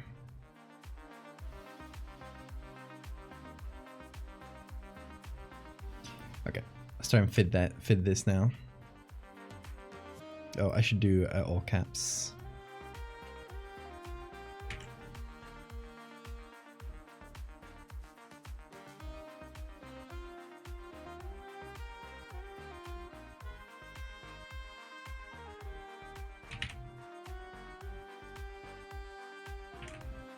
There we go.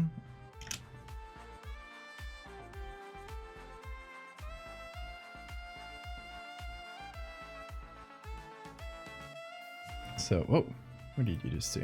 There we go. Let's change the spacing. That was a weird bug.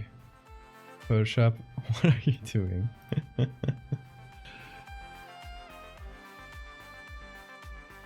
little bit more spacing. Whoa. Really having a day. Gonna save this. Hey, Huntman.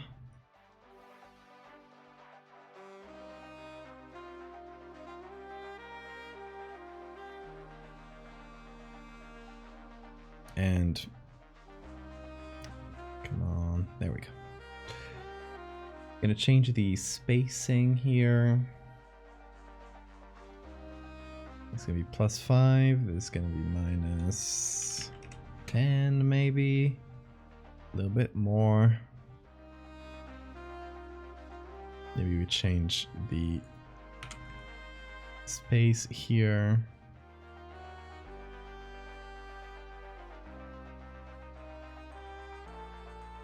And we make the letters just 105. It's like slightly changing the sizes of things until we get the 2 lines to match. Oh, that was the height. I'm silly. I was like, that's not changing shit. Be 100. This should be 105. That's a lot. Okay. 102. This can be 98. 97. Oh.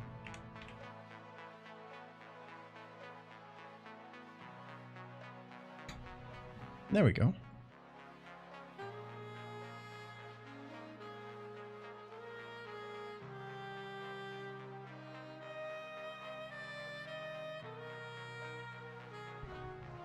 SCP Foundation. Are you a fan? Or are you asking if I'm a fan? Okay, this is 5106. Object class Keter. Keter? How do you pronounce that?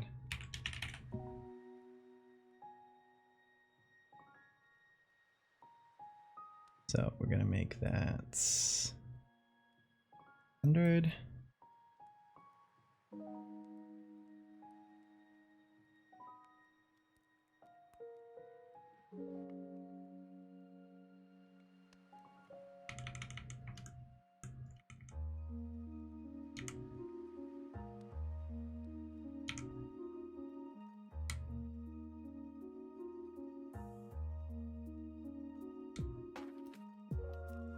If I'm a fan, yeah, I'm a pretty big fan of it.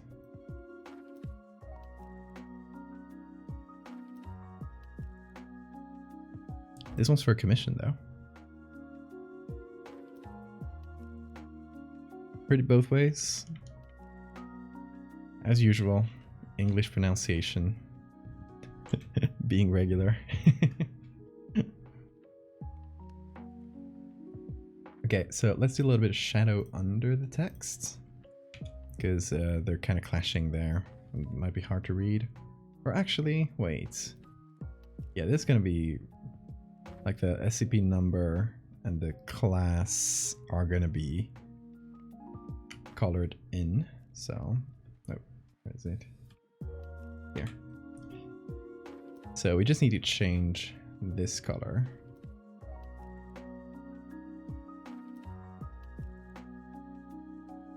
We had this bright red for Mothman. We can do. I guess it has to be a red color as well. But I feel like maybe a bit more desaturated, slightly darker, maybe just a little bit more pink.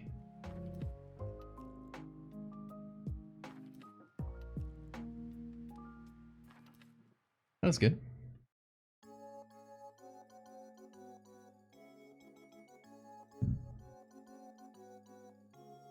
SCP Old Man? You have to be more specific. What's SCP Old Man?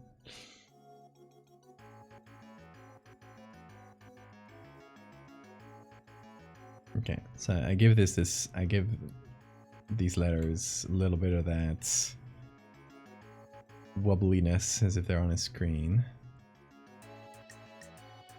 it looks a bit weird now, but it'll look better once I flatten it.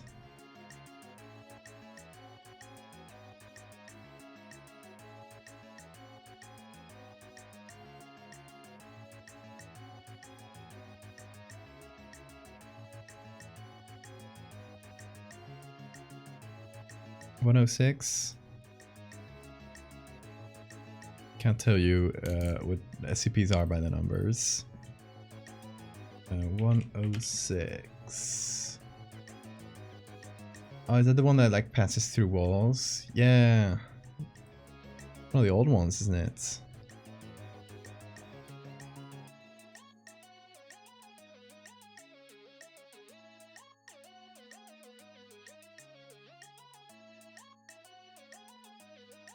I read that many years ago. I couldn't tell you nowadays if I like the writing or anything.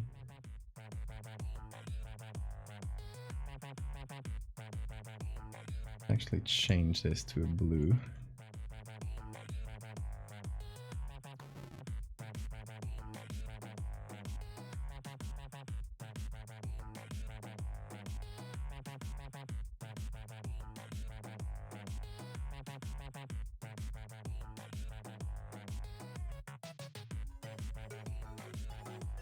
Let's give this a drop shadow.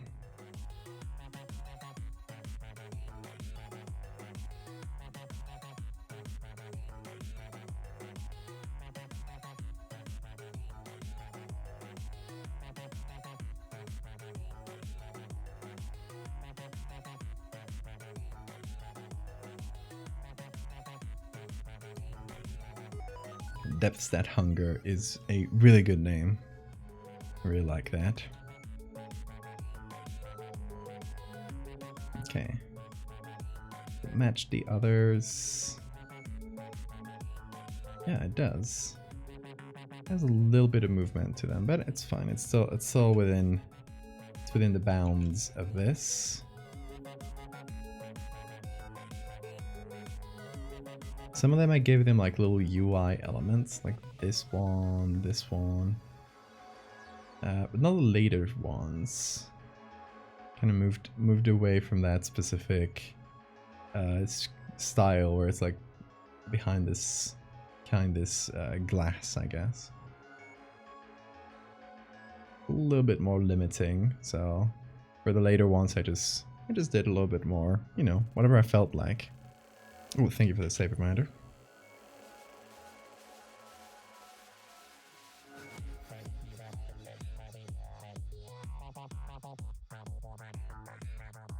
Gonna delete that.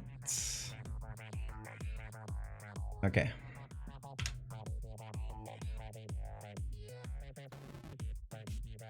Let's do a camera raw filter.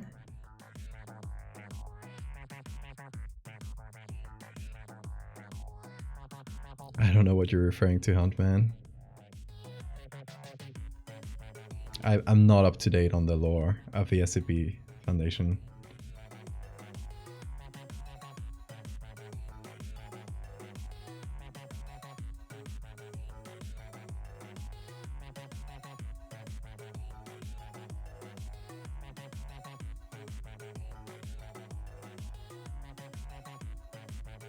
Let's see.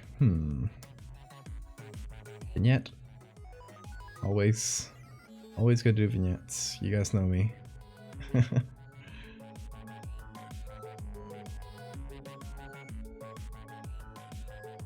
In this case, we'll have to see if it makes it way too muddy when I turn it into CMYK, which is the color space for printing. But we shall see that in a few minutes.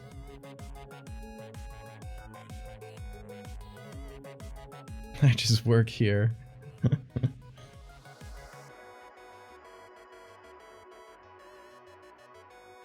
I'm like, you can imagine me as one of the low class personnel in the SCP Foundation. They know about it, but don't ask me any of the details. That's classified to me. I don't get to read that. I just take the photos of the big eyes in the water.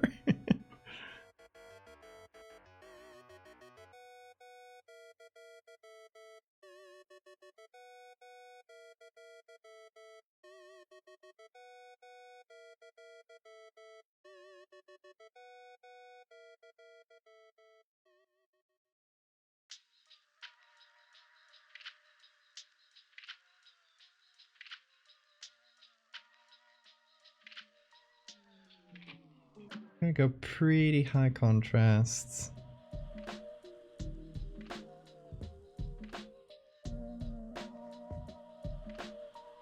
So it'll be before and after. Oh yeah, I really like the colors now.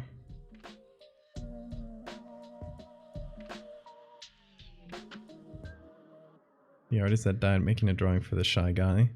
That is once again a reference I don't understand.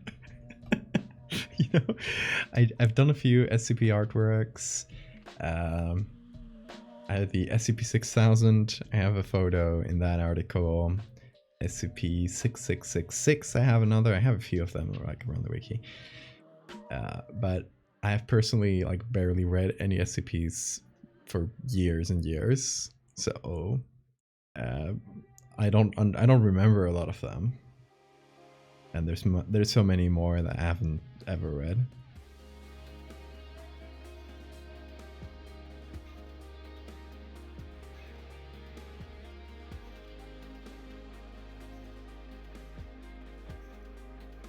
Okay, pretty high contrast, but I think it'll work when printing because it'll like lower it down a little. I've been asked the SCP lore questions. Help me, Sora. It's fine, it's fine. You can ask. I may understand some of them, but... Thank you, Sora.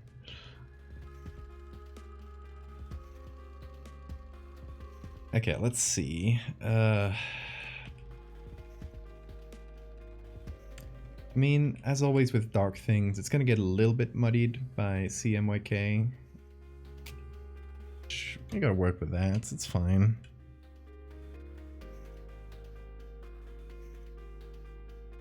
I might do a few edits on top. Some soft lights. Just like darken some of the shapes, like around the eye here.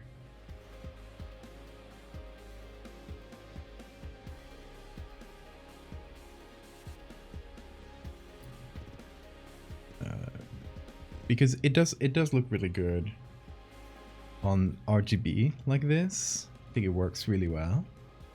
But once you put it in CMYK, like this is a preview of what it would look like when printed. The center gets really muddied. It just loses a lot of contrast, you know? So what I'm doing is enhancing that a little bit. So you gotta be careful not to overdo it, because then it won't look like it's under the water.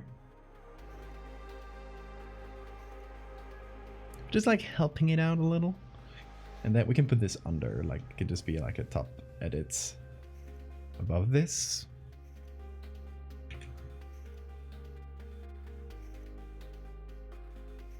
And hopefully that'll help a little bit. So I'm gonna get a glossy print.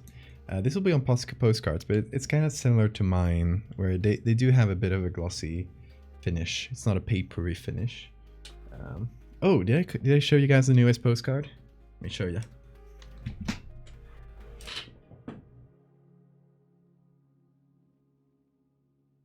Make that fall down. Really happy with this one. Went for an old school style for this. And did a bunch of cryptids. So, I mean, it might be hard to read with a camera, but it is all halftone. So, you know, like kind of old school printing style. Yeah, quite happy with this. This is the one I sent to the August patrons. So, if you want postcards like these every month, Patreon.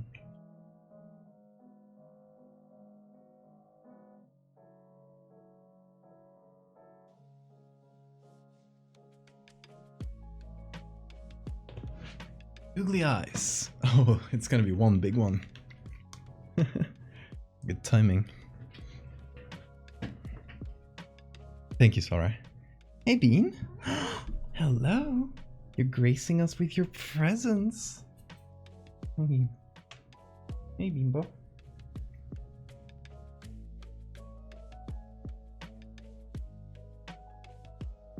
Look at him now. He wants cuddles.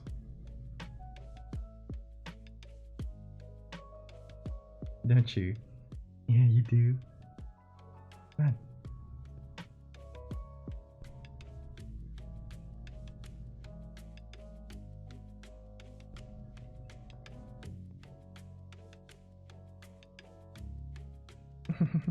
Come on. Wiping my beard so it doesn't get all over my beard. That's what cat hairs do.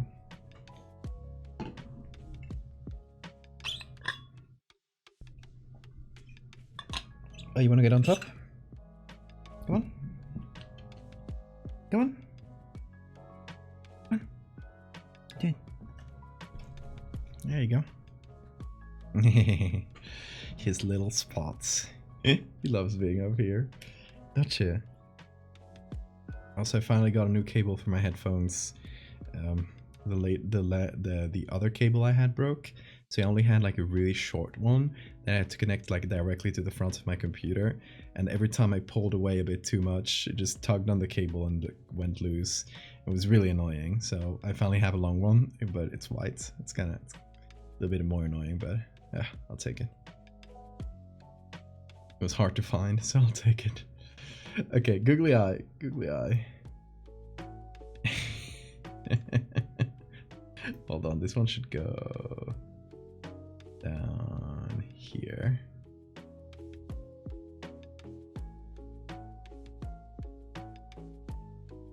Wait, should it be the whole thing? No, or maybe like inside the eye? Nah, it should be the whole thing.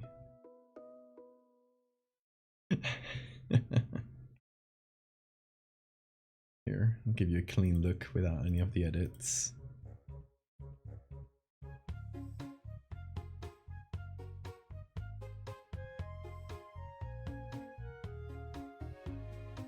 Shy Guy is one of the oldest SCPs. Someone sees this portrait, starts charting, goes... Ah, okay, so it's like the 4 pixels one, right?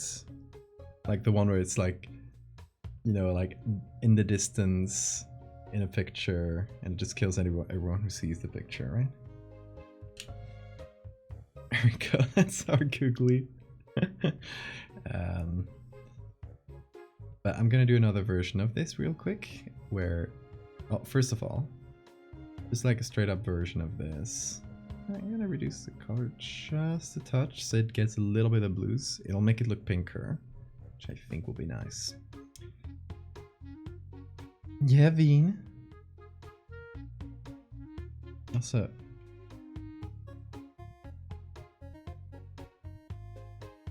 Go.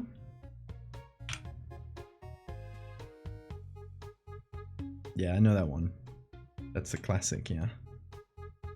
I didn't remember the part about an artist in that one. Okay, gonna have to edit a few things. First of all, this is too much. Keep it at half opacity. And second, I'm gonna bring this back on.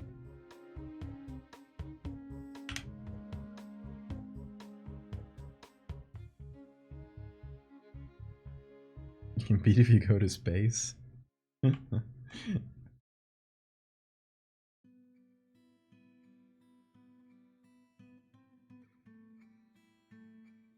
Dean is the real SCP. He's a little eldritch creature, but he's contained here. Not to worry. He will not destroy the world as long as he gets his treats. But he could, if he wanted to. If he wanted to and he was not super sleepy, he could destroy the world. Isn't that right, Bean? You know what I should get? Like some kind of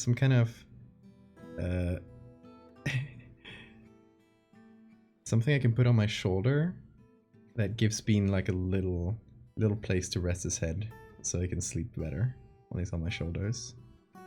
Because otherwise I just put my hand down here and he just sleeps on my hand. But so that's a lot of effort. Shoulder pad, yeah.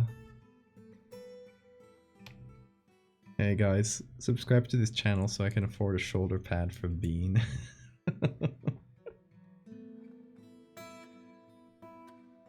It's a good sales pitch, isn't it? Special containment procedures, treats and cuddles. And shoulder pad, exactly. Please guys, subscribe to this channel so I can afford a shoulder pad, or he will destroy the world. Not bluffing.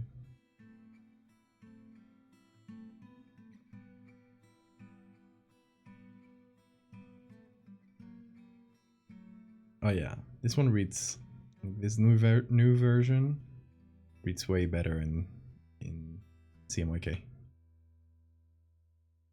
one's muddier, this one pops up. Why did I name him Bean? It was just like a silly joke. We were like, he lived in the streets, like right outside the apartment here. And there's a bunch of cats there. So when we got here to the city a year and change ago, we started naming all the cats, all the street cats.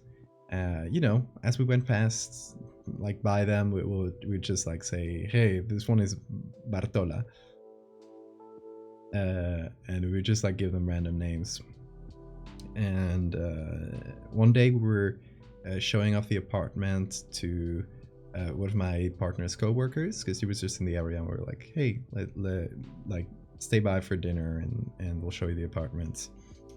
And we were just talking, like while he was there, we were talking about some of the food from Asturias, from where my partner and me come from. And there's this thing called fabada, which is this bean stew.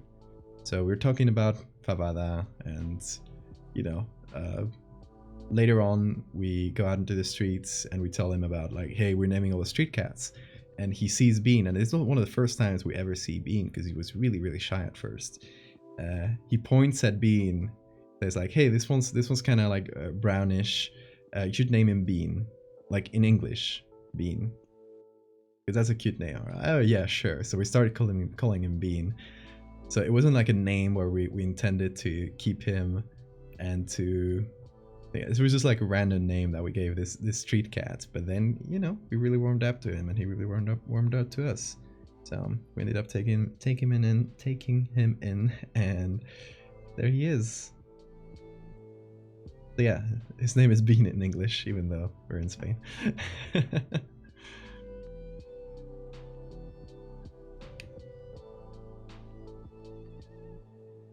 Oh, there you go. Go ahead, Bean. What's up? So there you go. That's the Bean's name origin story.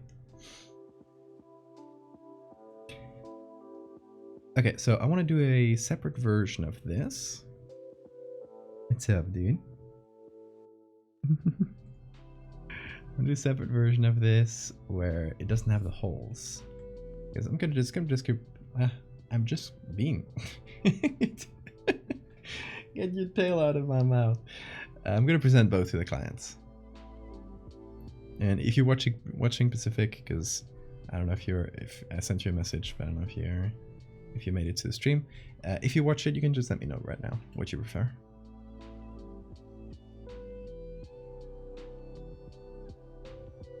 Two cats. My oldest is a black cat. Oh, it's stray. Named Cthulhu. I like that.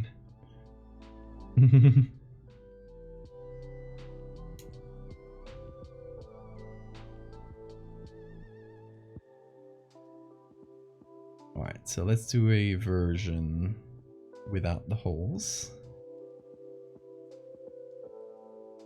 Or we can kind of keep them, but let me just do.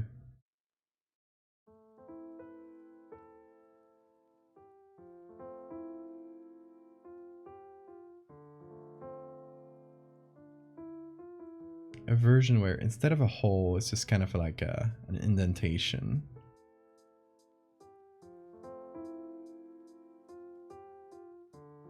Not that it doesn't make a big difference, actually. I'll just keep it as is.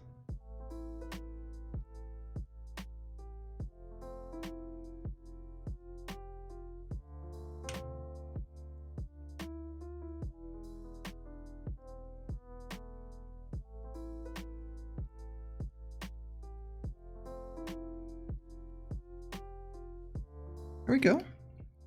We have a couple versions and a third secret version that's only for you guys to see. The most important one.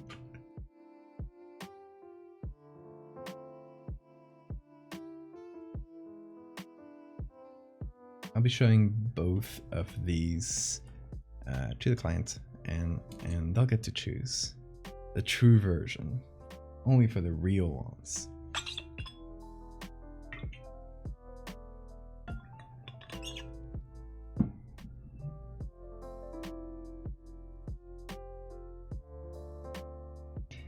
And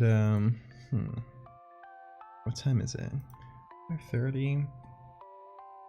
I think we can get started with the. We might be able to get started with the sticker. What I wanted to do for this sticker is one from like a classic series of SCPs, which is Class of 76.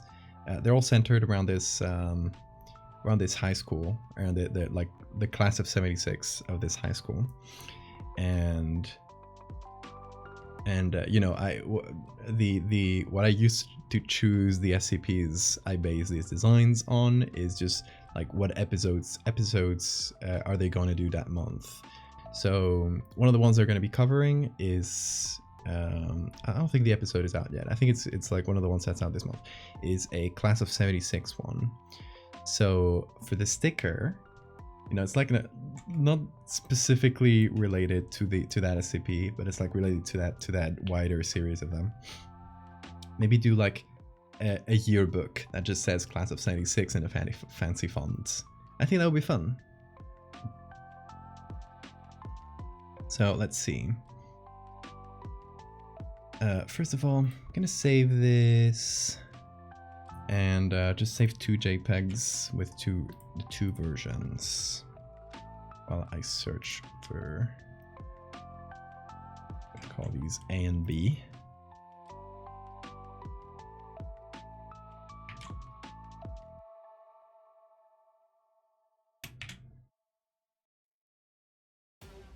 There we go. So yeah, I thought that would be a good idea for a sticker. Yeah, just to show you like the stickers I've done so far for this, for the podcast. I have it in this one for the Mothman one, this one for an SCP called Long Arm Stretch, as the name implies. It's a cursed chewing gum that's if you chew it and just say the words Long Arm Stretch, your fists, like your arm basically like puts itself into a fist position and punches wherever you're pointing forever until it collides with something. So in the story, it was like a guy who ate the chewing gum and said the word while pointing up. So his fist started going up into space infinitely. And let's see, I think that's all the stickers I've done. No, I've done another sticker. Oh yeah, I did another one like this, just the logo that I made for them.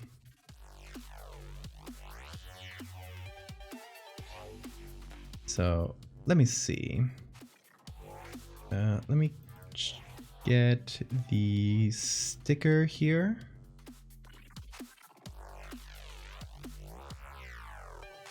Just the one I did last time. Just because, you know, I have all the dimensions here, so it's easy. So first of all, hold on. I'm gonna save this as sticker. September.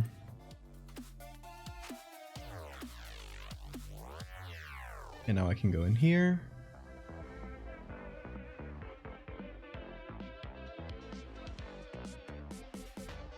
This, oh, that's another version I did.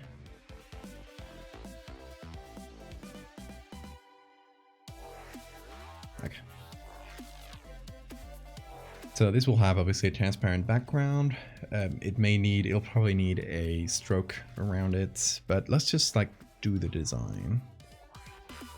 And first of all, let's search for yearbooks. Okay, so the SCP we're going to be covering here is SCP-7676. Really good number because it's class of 76.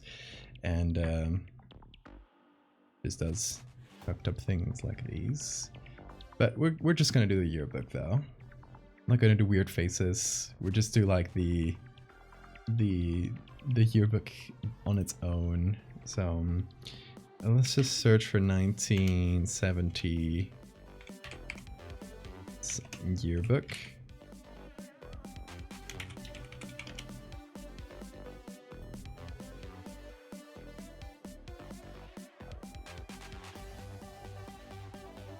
And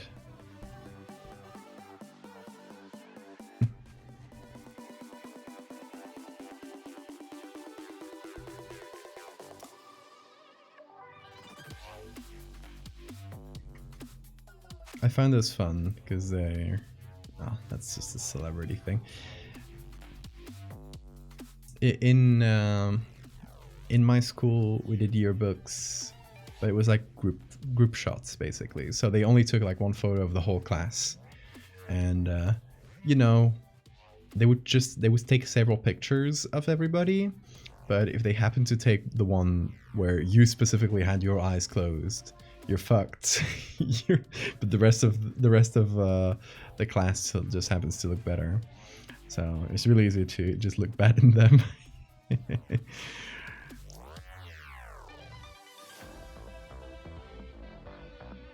Search for the cover. Oh wait, there we go. Okay, that's nice. Look at those styles. I like this. These funky numbers.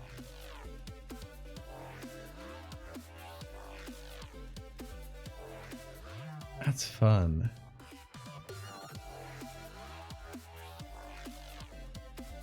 That one's... I mean, that one just makes it feel like a prison. I don't know what the high school was thinking here.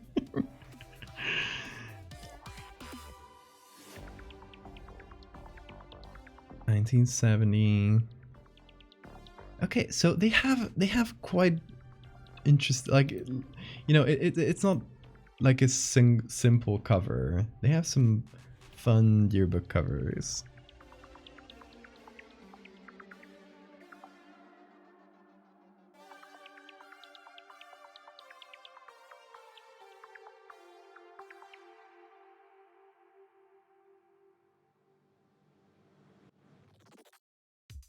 I like these a lot.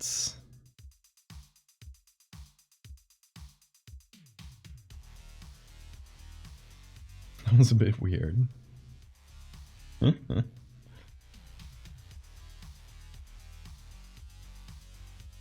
So I think we can have maybe this kind of cover, this kind of leather cover, and do class of 76 in, like, you know, it's kind of funky fonts, and you know, maybe have like one photo or something. Although I guess like printing a photo on it wouldn't make a lot of sense if it's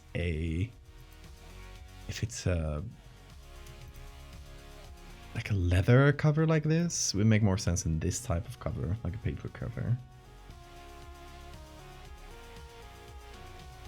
So I guess first of all we need like a structure, just the book but on its own. And this type, oh, this is nice. Like maybe we do, instead of just a front-facing photo, like maybe it's like something where you can see the spine a little bit. Just so it's not like a square sticker, so it has a little bit of a shape, more interesting. So something like this. I think like a phone book or something might be a good reference. Let's see what we find. Let me start in Wikimedia, and let's look for yearbook because we might get some hits here.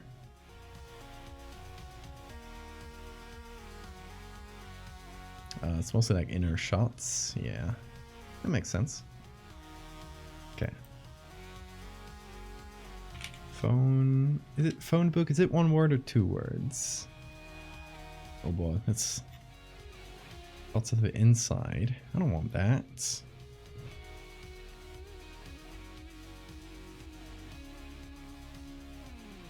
Yeah, it doesn't seem to matter if I do 1 or 2 words. Let's hit up Unsplash.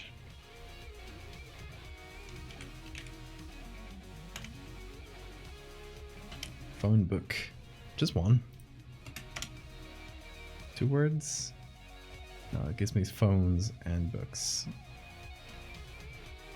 So not too useful.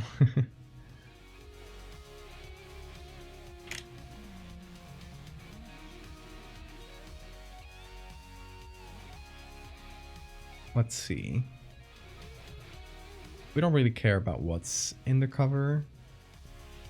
Mostly it just seems to be open books, mostly. But this could work.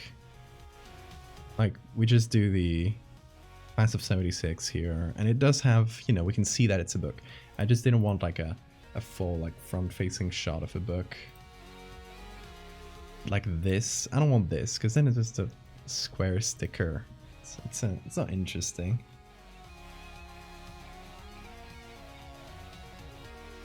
This one, maybe, but there's not a lot of the side of the book. So I think the one we got is quite good. Let's give that a look.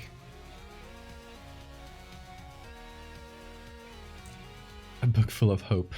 You're about to be right the opposite of that. That was a good selection there. I won't complain.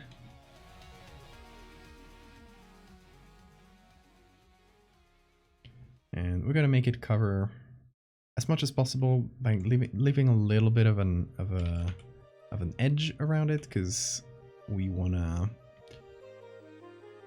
we're gonna put a stroke around it. So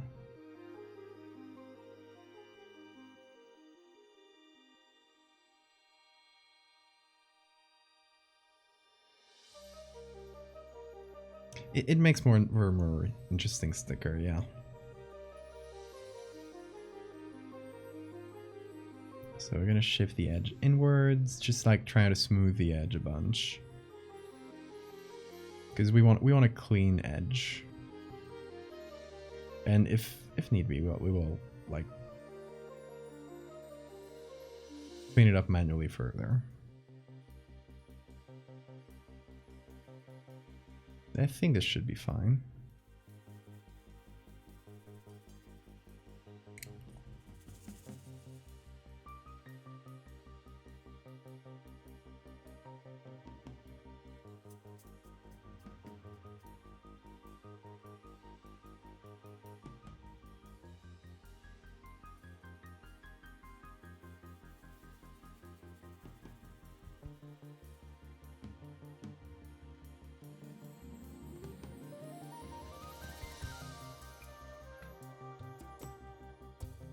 Okay, a little bit more smoothing.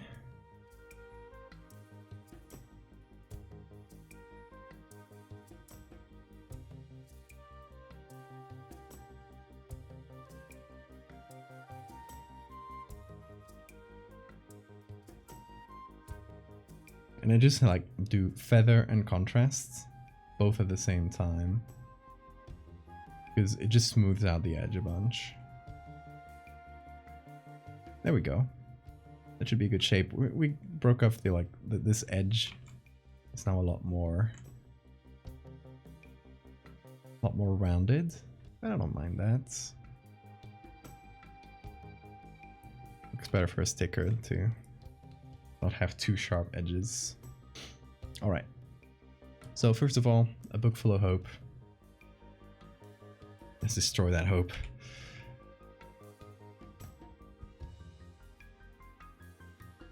Turn this into a smart object. Copy a clean version. We're gonna do this.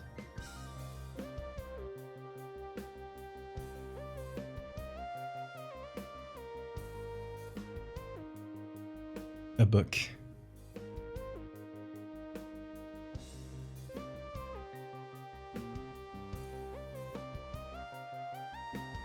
You are loved, it says. Not for long.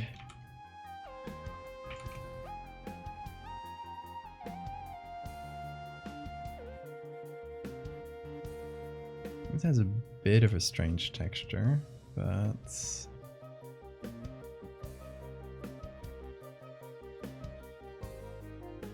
we can smooth it out.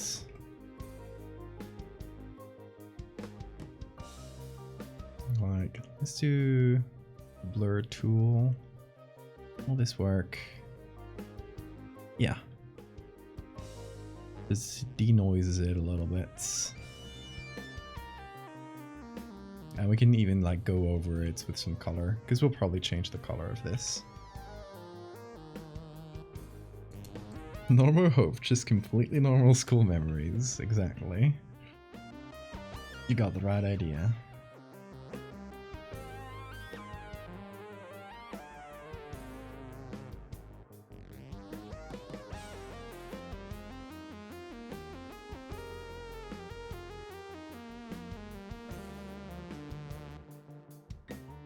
Okay, let's go for,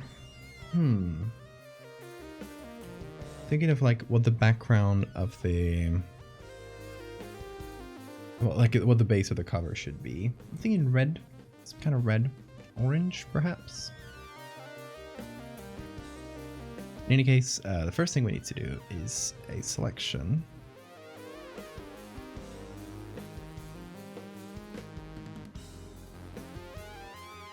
That just covers the front here.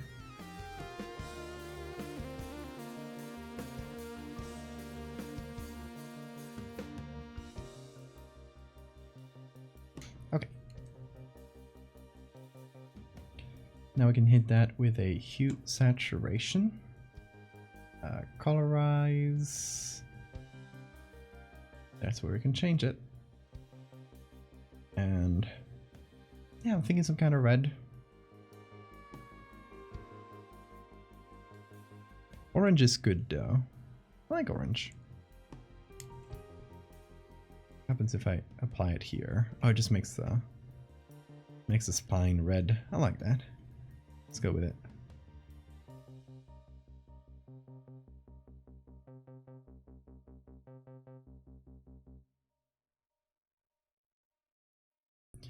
And then we do class. Well, if you let me write, that's better.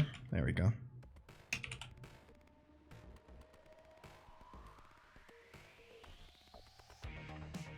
And I know yearbooks probably don't say like class of this, but it's the title of the SCP, or the collection of SCPs. Okay, and we need a funky font for this. Let me write. Photoshop. Come on. I hate when it just doesn't register. There we go. Okay. This is funky font. I like this one. I've used it recently. I don't recall where. Oh.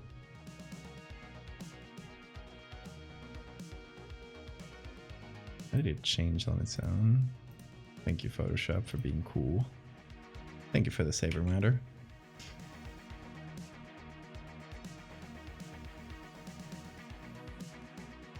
Oh, this one has like variations. Oh, it's just like how high it goes.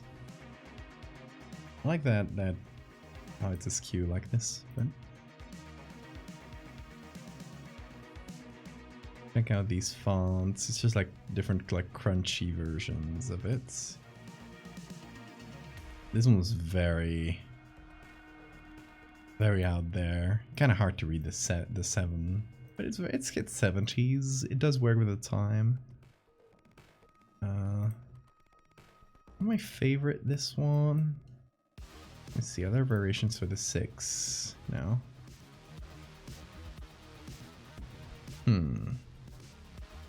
Let's check on Adobe Fonts.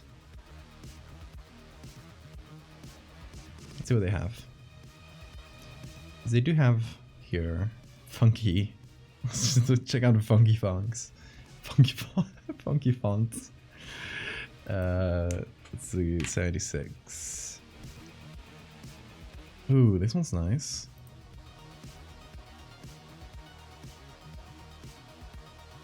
Is it? I'm trying to check out like 70s fonts. Like actual fonts that were used in these yearbooks. Spirit of 70. It's mostly like sans serif. But there are some funky ones too.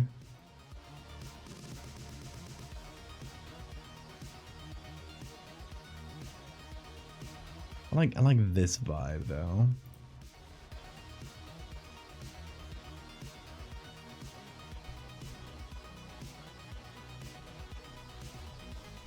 Oh, did I hit funky here? Give me the funky ones, please. There we go.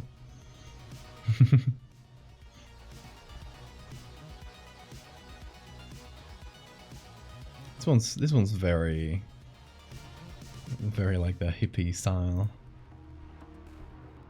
We should go back to fun fonts, I do agree. This one's cool.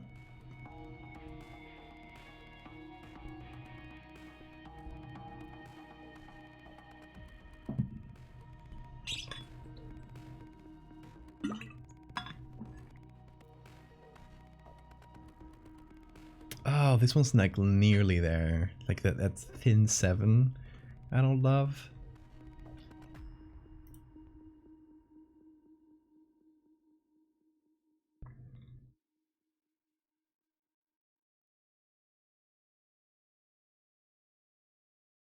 On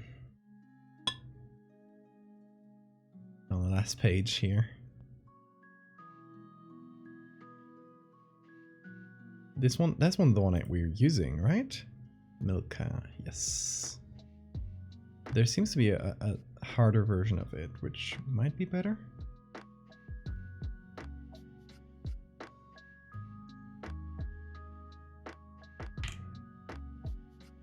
This one's pretty good. Like this middle one. An error occurred. Can I have the font I pay for this, Adobe? Come on. Whole family? No. Oh, Adobe. Oh, okay, that's fun. I like that.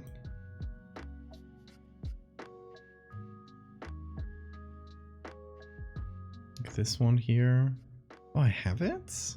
Jan Moderna. Okay. Can I have my fonts? Oh my god, Adobe. Okay, I'm supposed to have this one. I'm gonna try this one out if Adobe doesn't let me download actual fonts.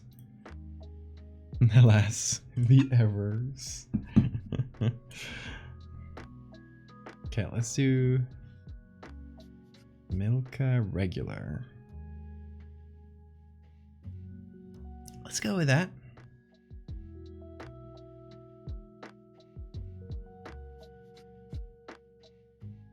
Okay, and we can make these, like, shift them.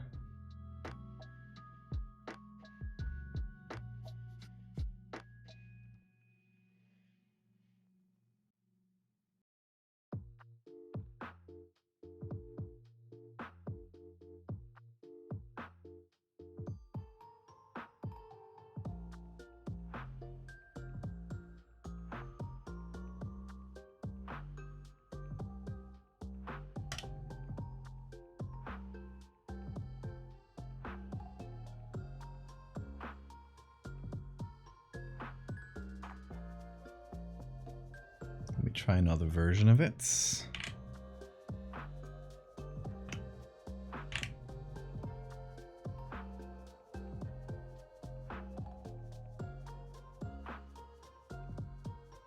They're not like shifted, but they're skewed like this.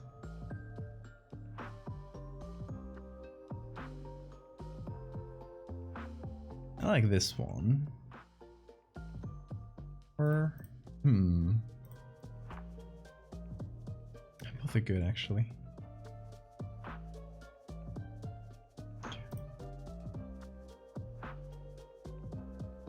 Let's take this one as reference, because it just, I mean, it is 76 right there.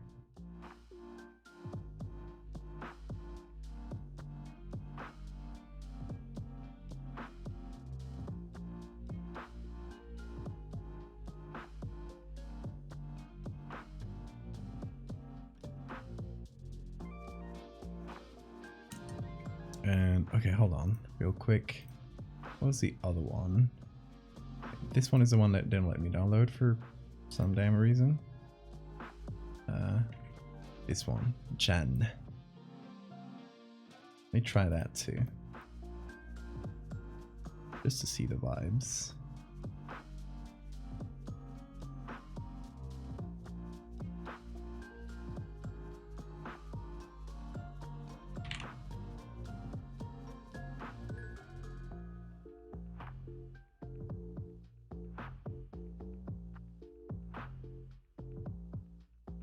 That's the one. I'm gonna push this one up.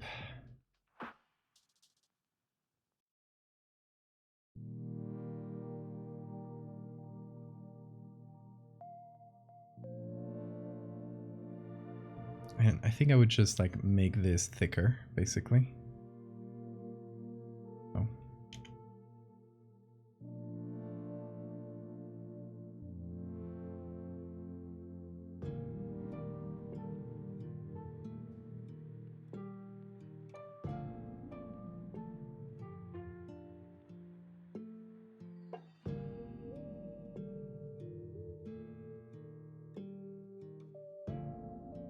And maybe give this 6.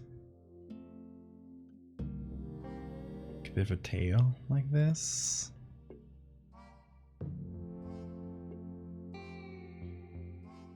Something like that.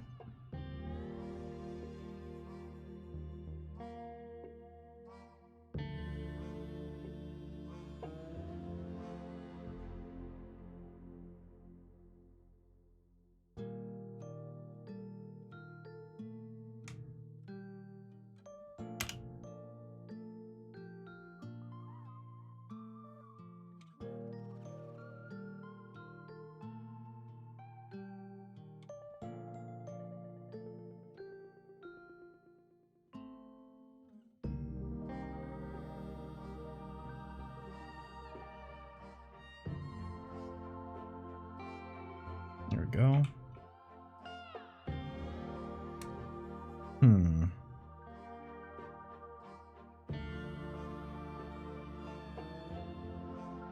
I still think this one is way more solid, so let's go with it.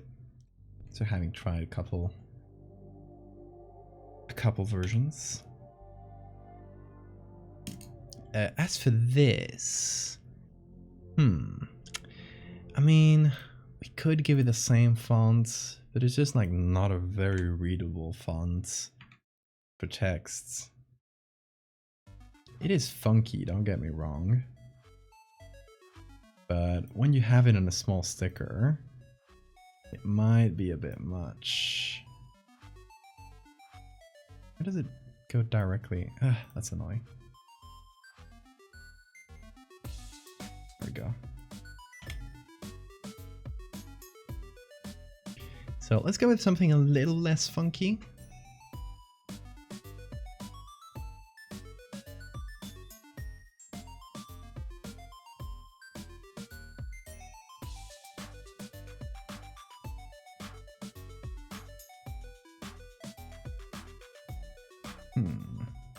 Too wobbly for the other font.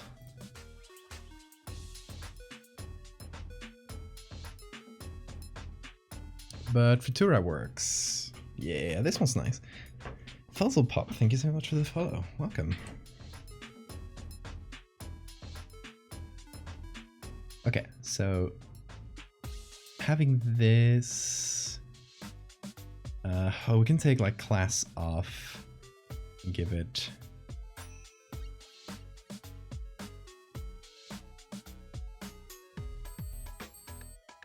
give it a skew as well, or just like turn it.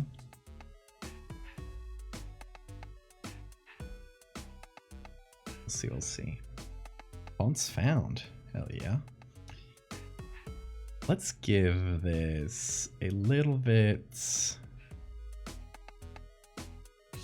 Bit of a 1970s band here. Like something that feels very much from the time.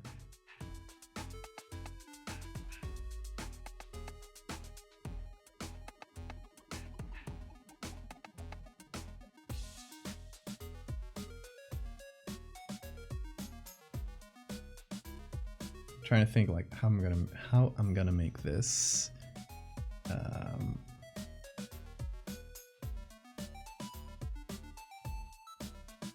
Let me see, gradients. That just runs at 0 degrees. And let's forget the band for now.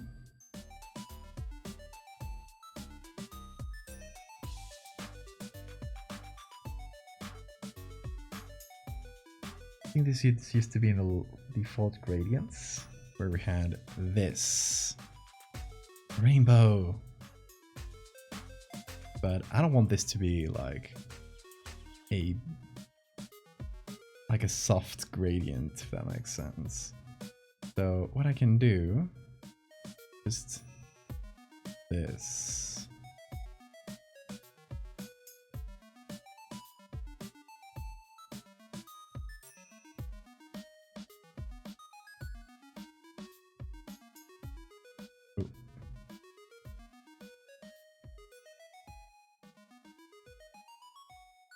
There we go. And we can just have it transparent here.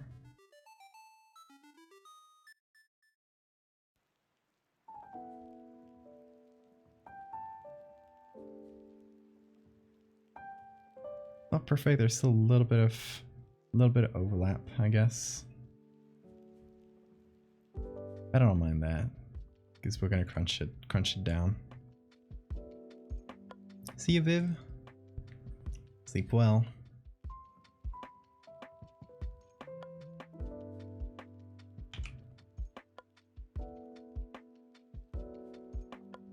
I could have also done. Let me see if this would have worked. I'm curious. I take a 50% gray.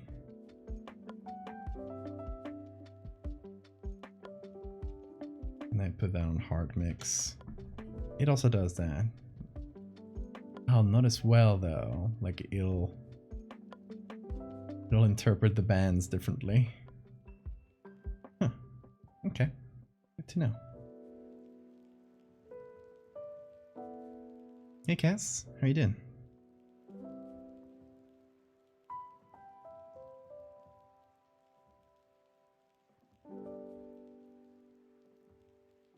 Gay book. And the same flag. Like the number of lines.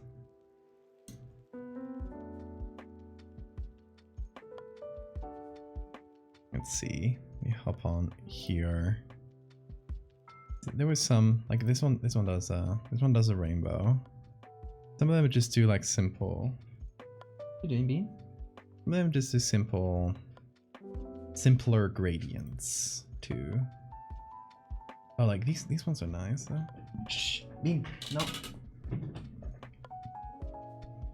I have caught a criminal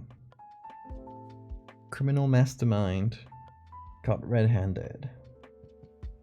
Trying to scratch a sofa. He tries to silence the authorities by looking really cute. Ooh yeah. Ooh yeah.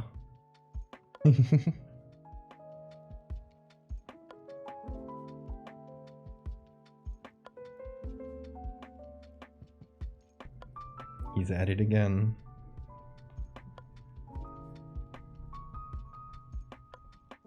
Criminal.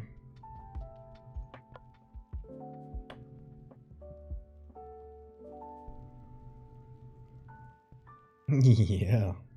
You wanna go? Okay, okay. Ja, gut. Mann.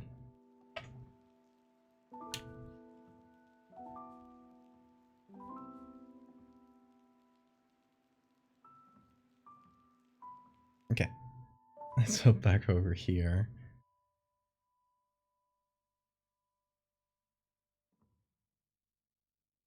I like this. I like this type of gradients.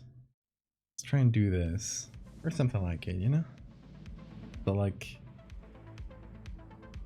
yellow, orange, orange, blue. Instead of full rainbow. And I can just do this one manually. And start with something like this. Oh, there it goes.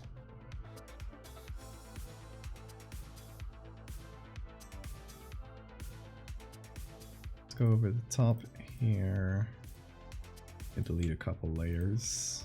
There we go. So we can do this.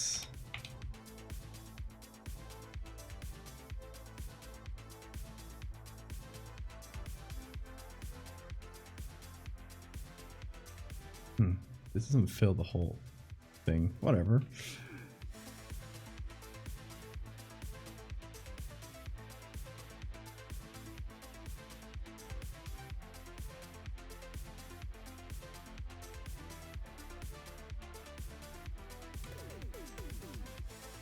And this one can be this. That's a nice gradient.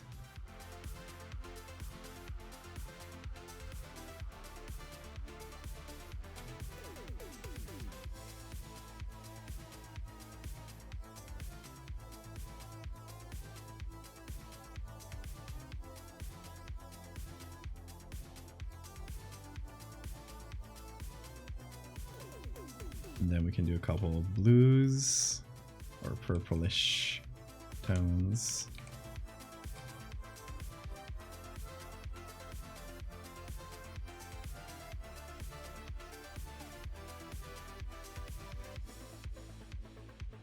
What about this? It's a nice gradient, isn't it?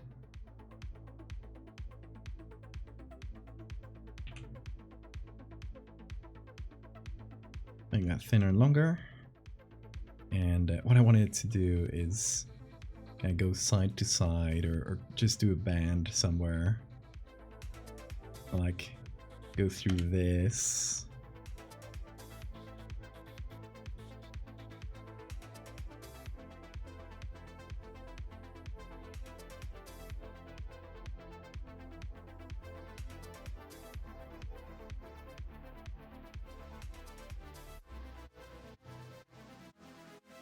What's a bean?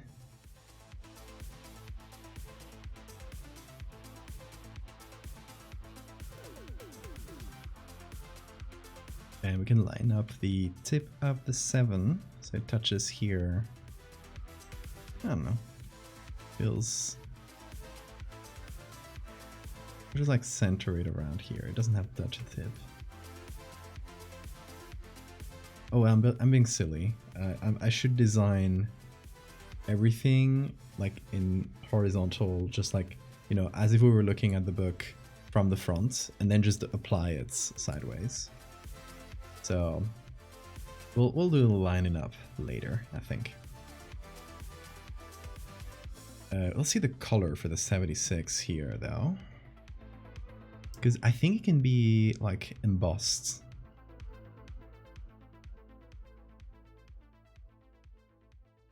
So we can do emboss with the lighting coming from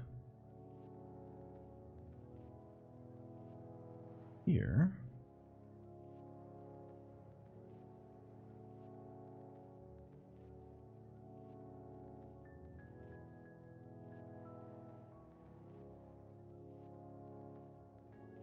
Like so. It's like it's punched down, you know? That's a bean.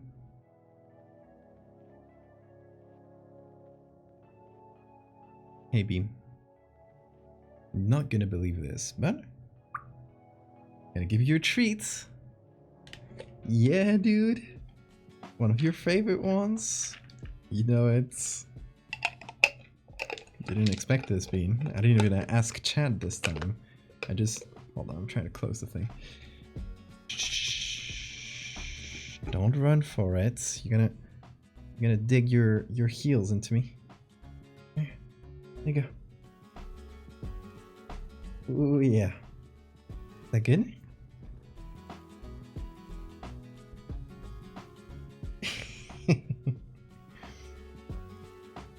Just being a good boy and not scratching things. Tasty treat for you.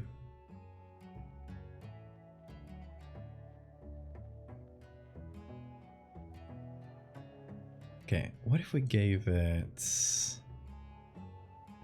have a gold leaf look? Is that anything? I'm not sure. Let me try.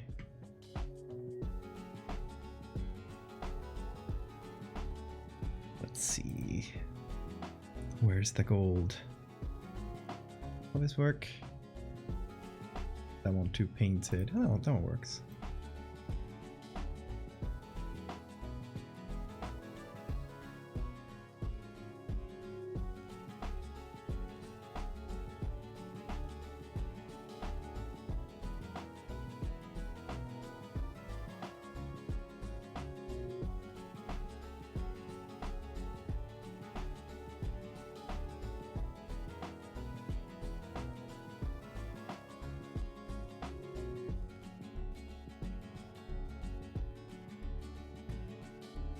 Just do black.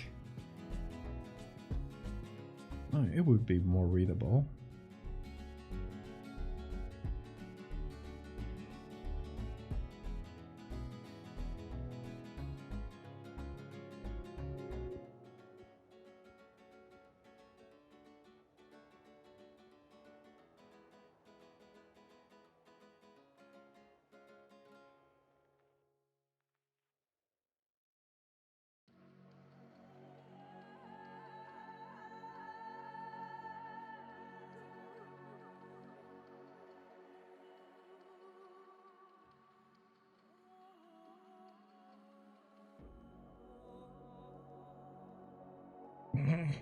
Bean, you're grabbing my cable with your claws. Careful there.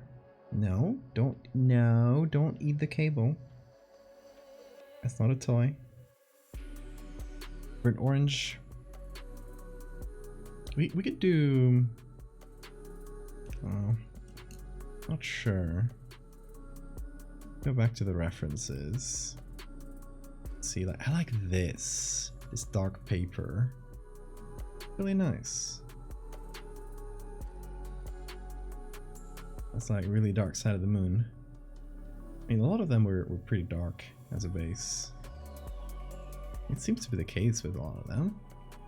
Let me try it, because I have some nice black paper textures that I got. I could just try it. Oh, you going, Bean? There you go. Let's see. Where are these textures?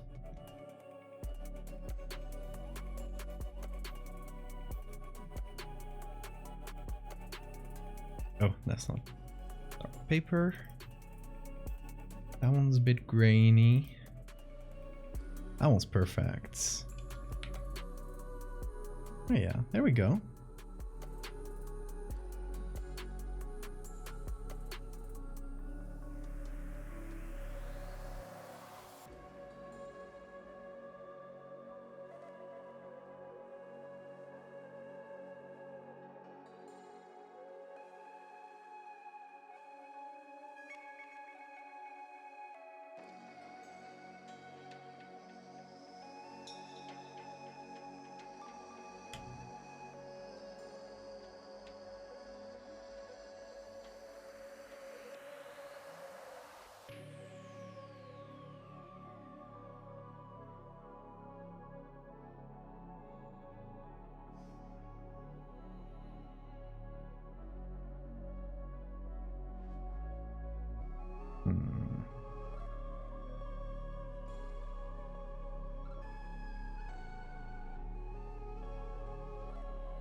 go.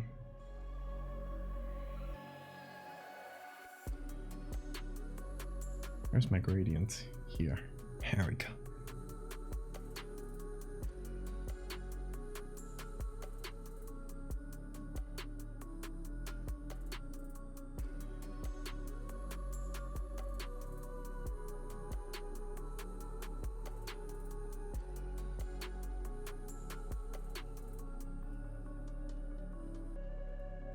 Not sure about the gold look here. I think that's too fancy for a high school yearbook.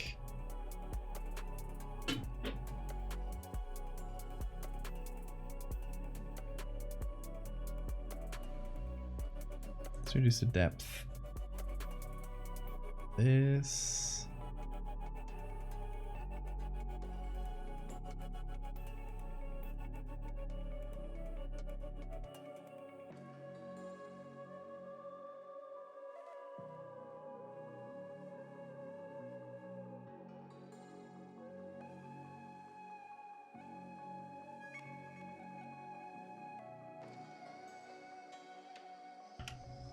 Oh, shit. There.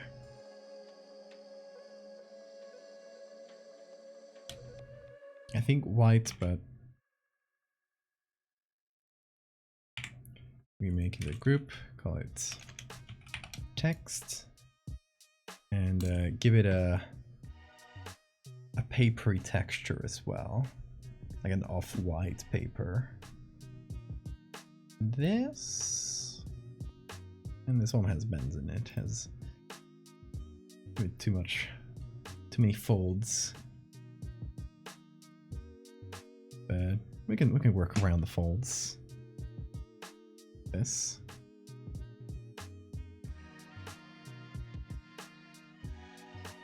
Oh, but that doesn't work with the, okay. There we go.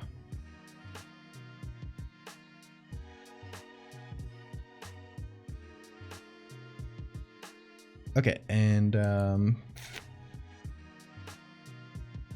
I might do some photos. And first of all, the class off here, I need to style it in some way. Like, I don't think it works just like that. Oh, so I could do class off, so it goes down with the. Oh, Bean is scratching his scratching his fish. So you could do this and kind of like go down with the number. That's a possibility.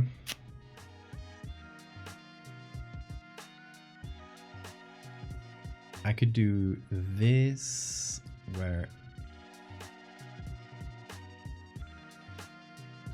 this goes down like this, but not a huge fan.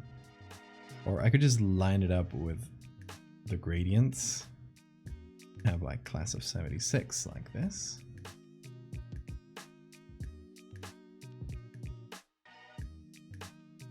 None of these are my favorites.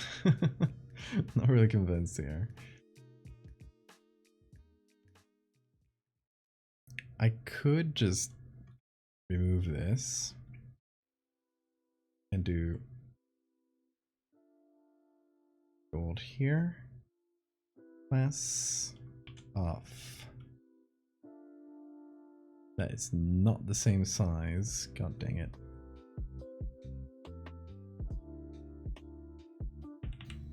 Bean, what are you up to? He's just looking at the couch like he's about to scratch it. He's looking really suspicious there.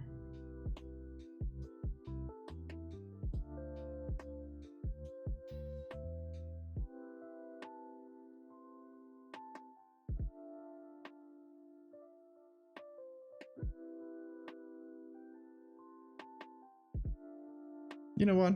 I like this. This will be the best version.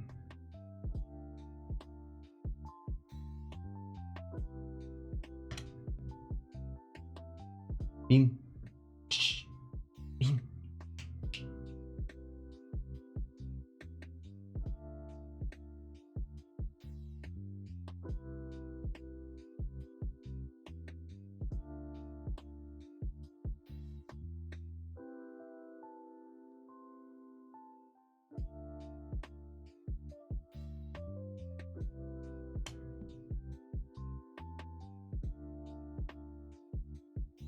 definitely not made to design yearbook covers.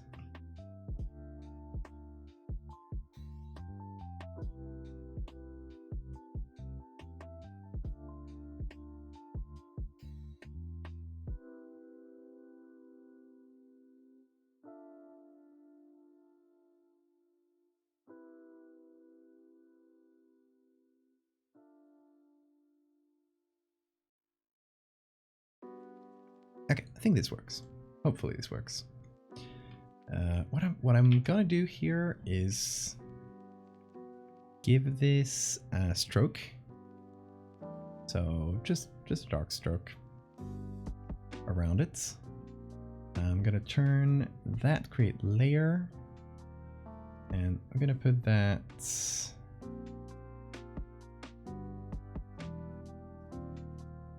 I'm gonna add that as a layer mask to that band, just so they don't intersect. I don't know.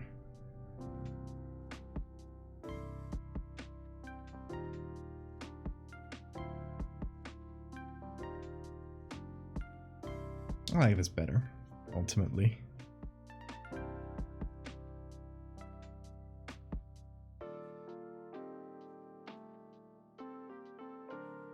I can give this like a very subtle drop shadow effect.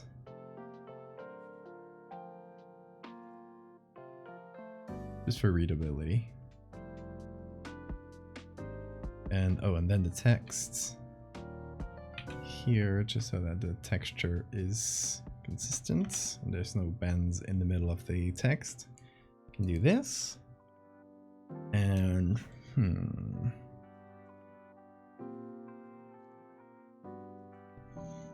then we should include some reference to the SCP, some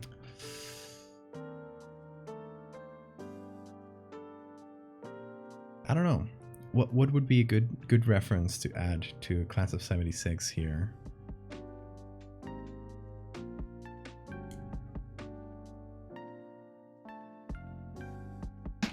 Because here's my thinking.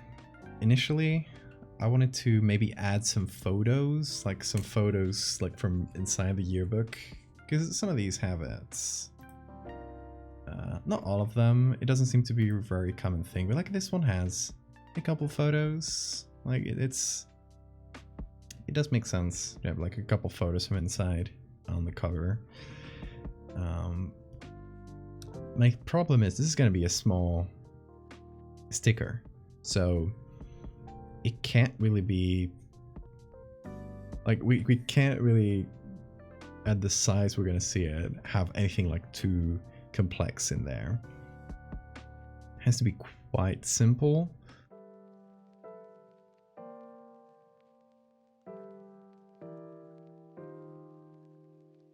How about, here's my thinking. We'll unpin this. How about we have a photo of, like, you know, whatever's happening. There's like people in here celebrating, and somebody has taken like some bread and scratched it out. So all the photos are just kind of scratched out like that.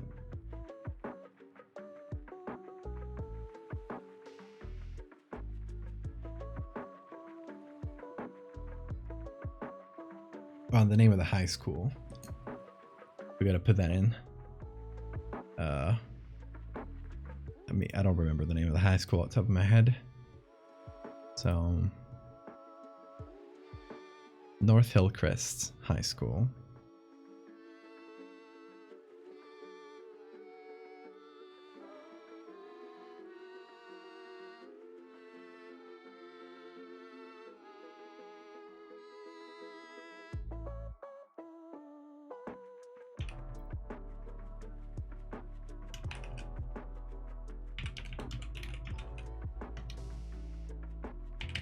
High school.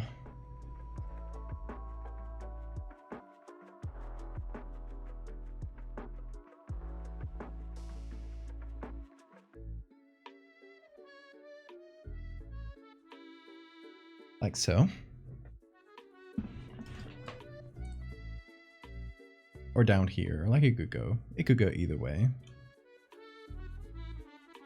We can move it around depending on what we do with the rest of the photos. And you know what, like we don't need to like edit anything complicated because again, it's going to be very small. So, and it's going to be crossed out. So let's just find, let's go to Pickrel, for example. And find high school from 1970 to 1980. Let's see if there's anything in there. Demonstration by Boston High School students. Oh, that's exactly perfect. Exactly what I was thinking of. Maybe this one, which looks like a stock photo. That's a stock photo right there. That's exactly what I need. I'm just gonna straight up download it from here. What's it called? JPEG.jpg.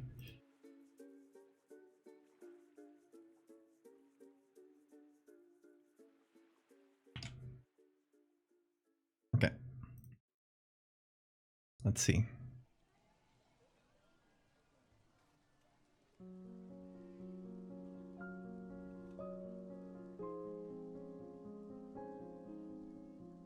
Oh, what did I just do?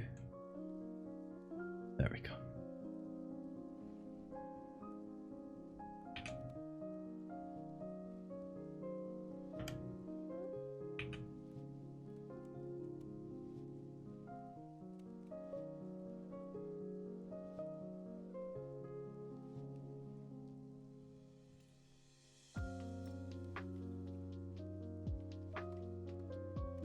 And now this one can stay like this.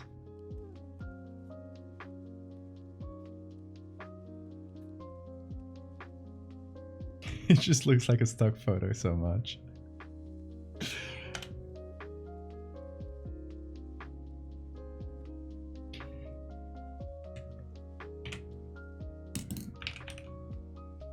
Call this photos, and we're gonna maybe give them a tint. Just with a gradient map. Let me use one of these. There we go. And we'll use one of these. Oh, damn it. Here. One of these gradient colors. Maybe this orange.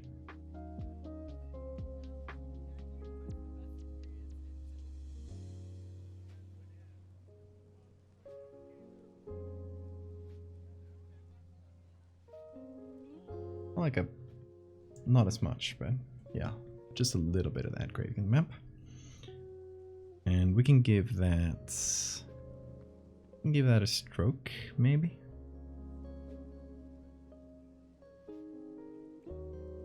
Make that off-white.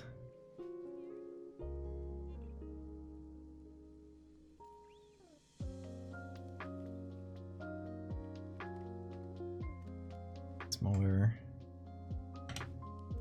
Don't worry that it doesn't match up with the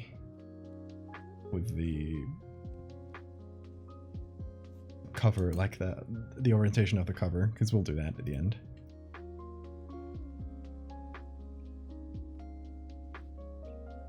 We could add one more here, but I'm not sure.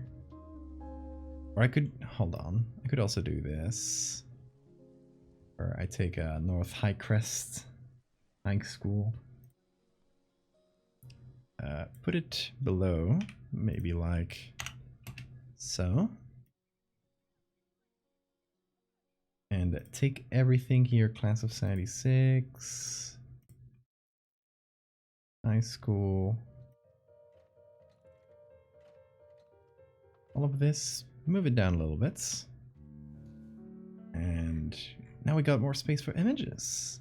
Or like at least they're next to each other, which I feel like makes more sense.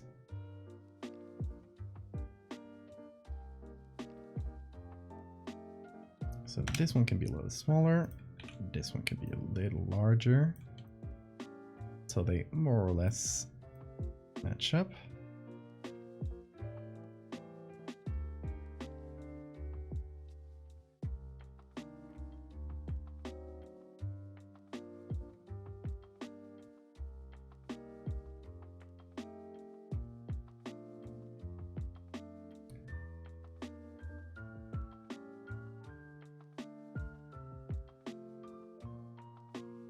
Then we can take everything here, group it up. There we go. And we're going to copy that group, turn it into a smart object.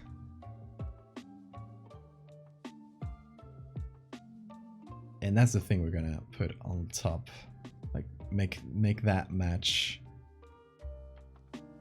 the cover as much as possible.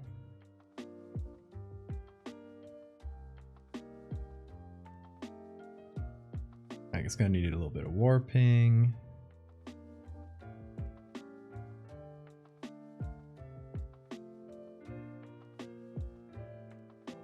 It seems to work okay. Now we're gonna put this, clip it to the top, and remove it from the spine, so it kind of finishes there.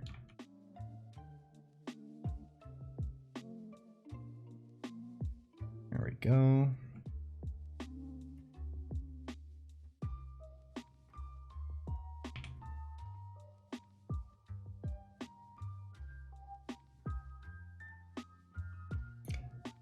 I'm actually thinking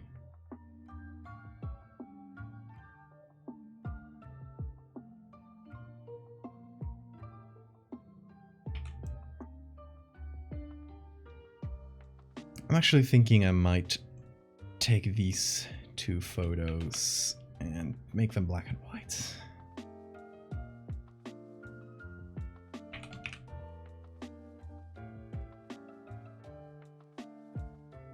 Like maybe not entirely black and white, but these were too, I don't know, I don't love them, that color.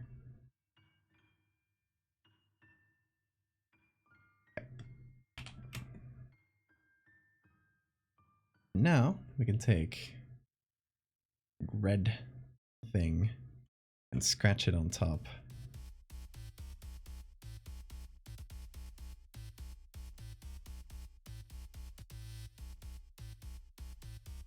Something like this.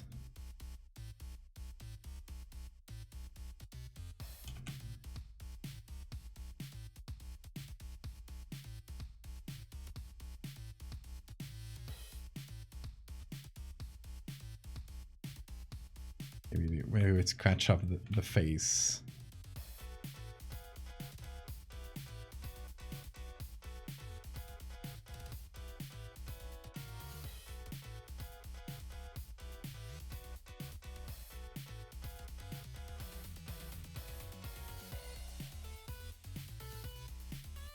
Or should we only do the faces? What do you guys think?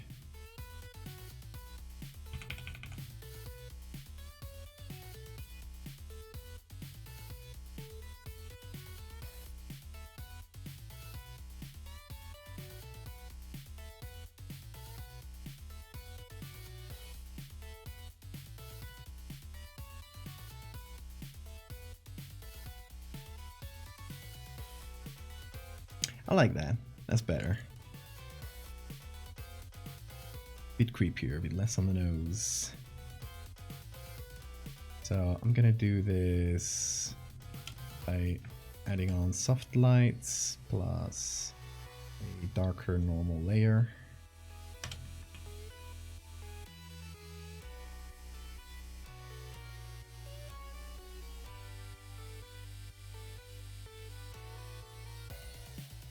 Thank you, Lemur.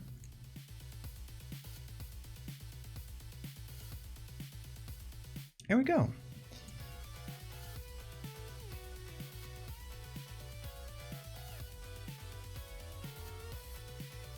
What is this, group 1? Oh, that's the whole thing.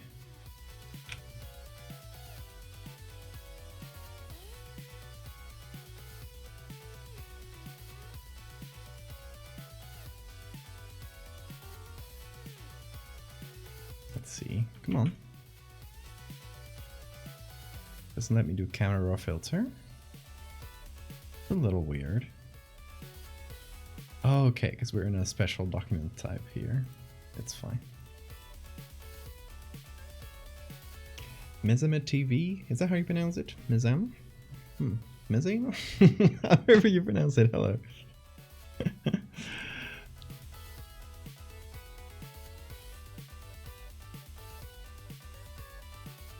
First time? Nice.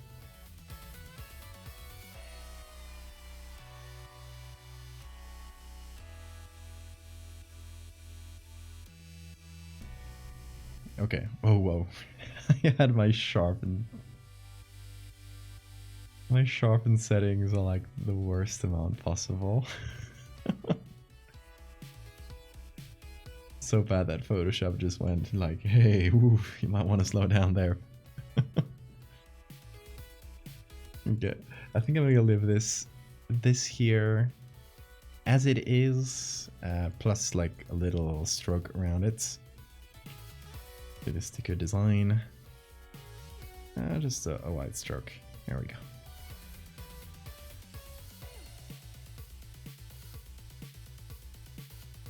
Once it's saved, it should show up here. There we go. And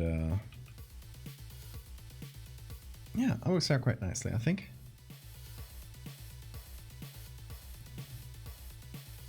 And we got this. So we got a sticker and a postcard. Got two versions of the postcard here with the broken eye and the unbroken one. I'll let the client decide that. I like both. I could go with either, personally. And we got the sticker, which I quite like, that old yearbook style. But yeah, that, y'all, because it's getting quite late. I'm gonna get ready because I'm traveling later, like in an hour. So yeah, I gotta get ready, get a shower and stuff. So y'all, we are gonna leave the stream here. Oh, camera, here we go. We're gonna leave the stream here. I'm gonna be out just for the weekend, just gonna be out for a few days until Sunday. So next stream will be on Monday, all right?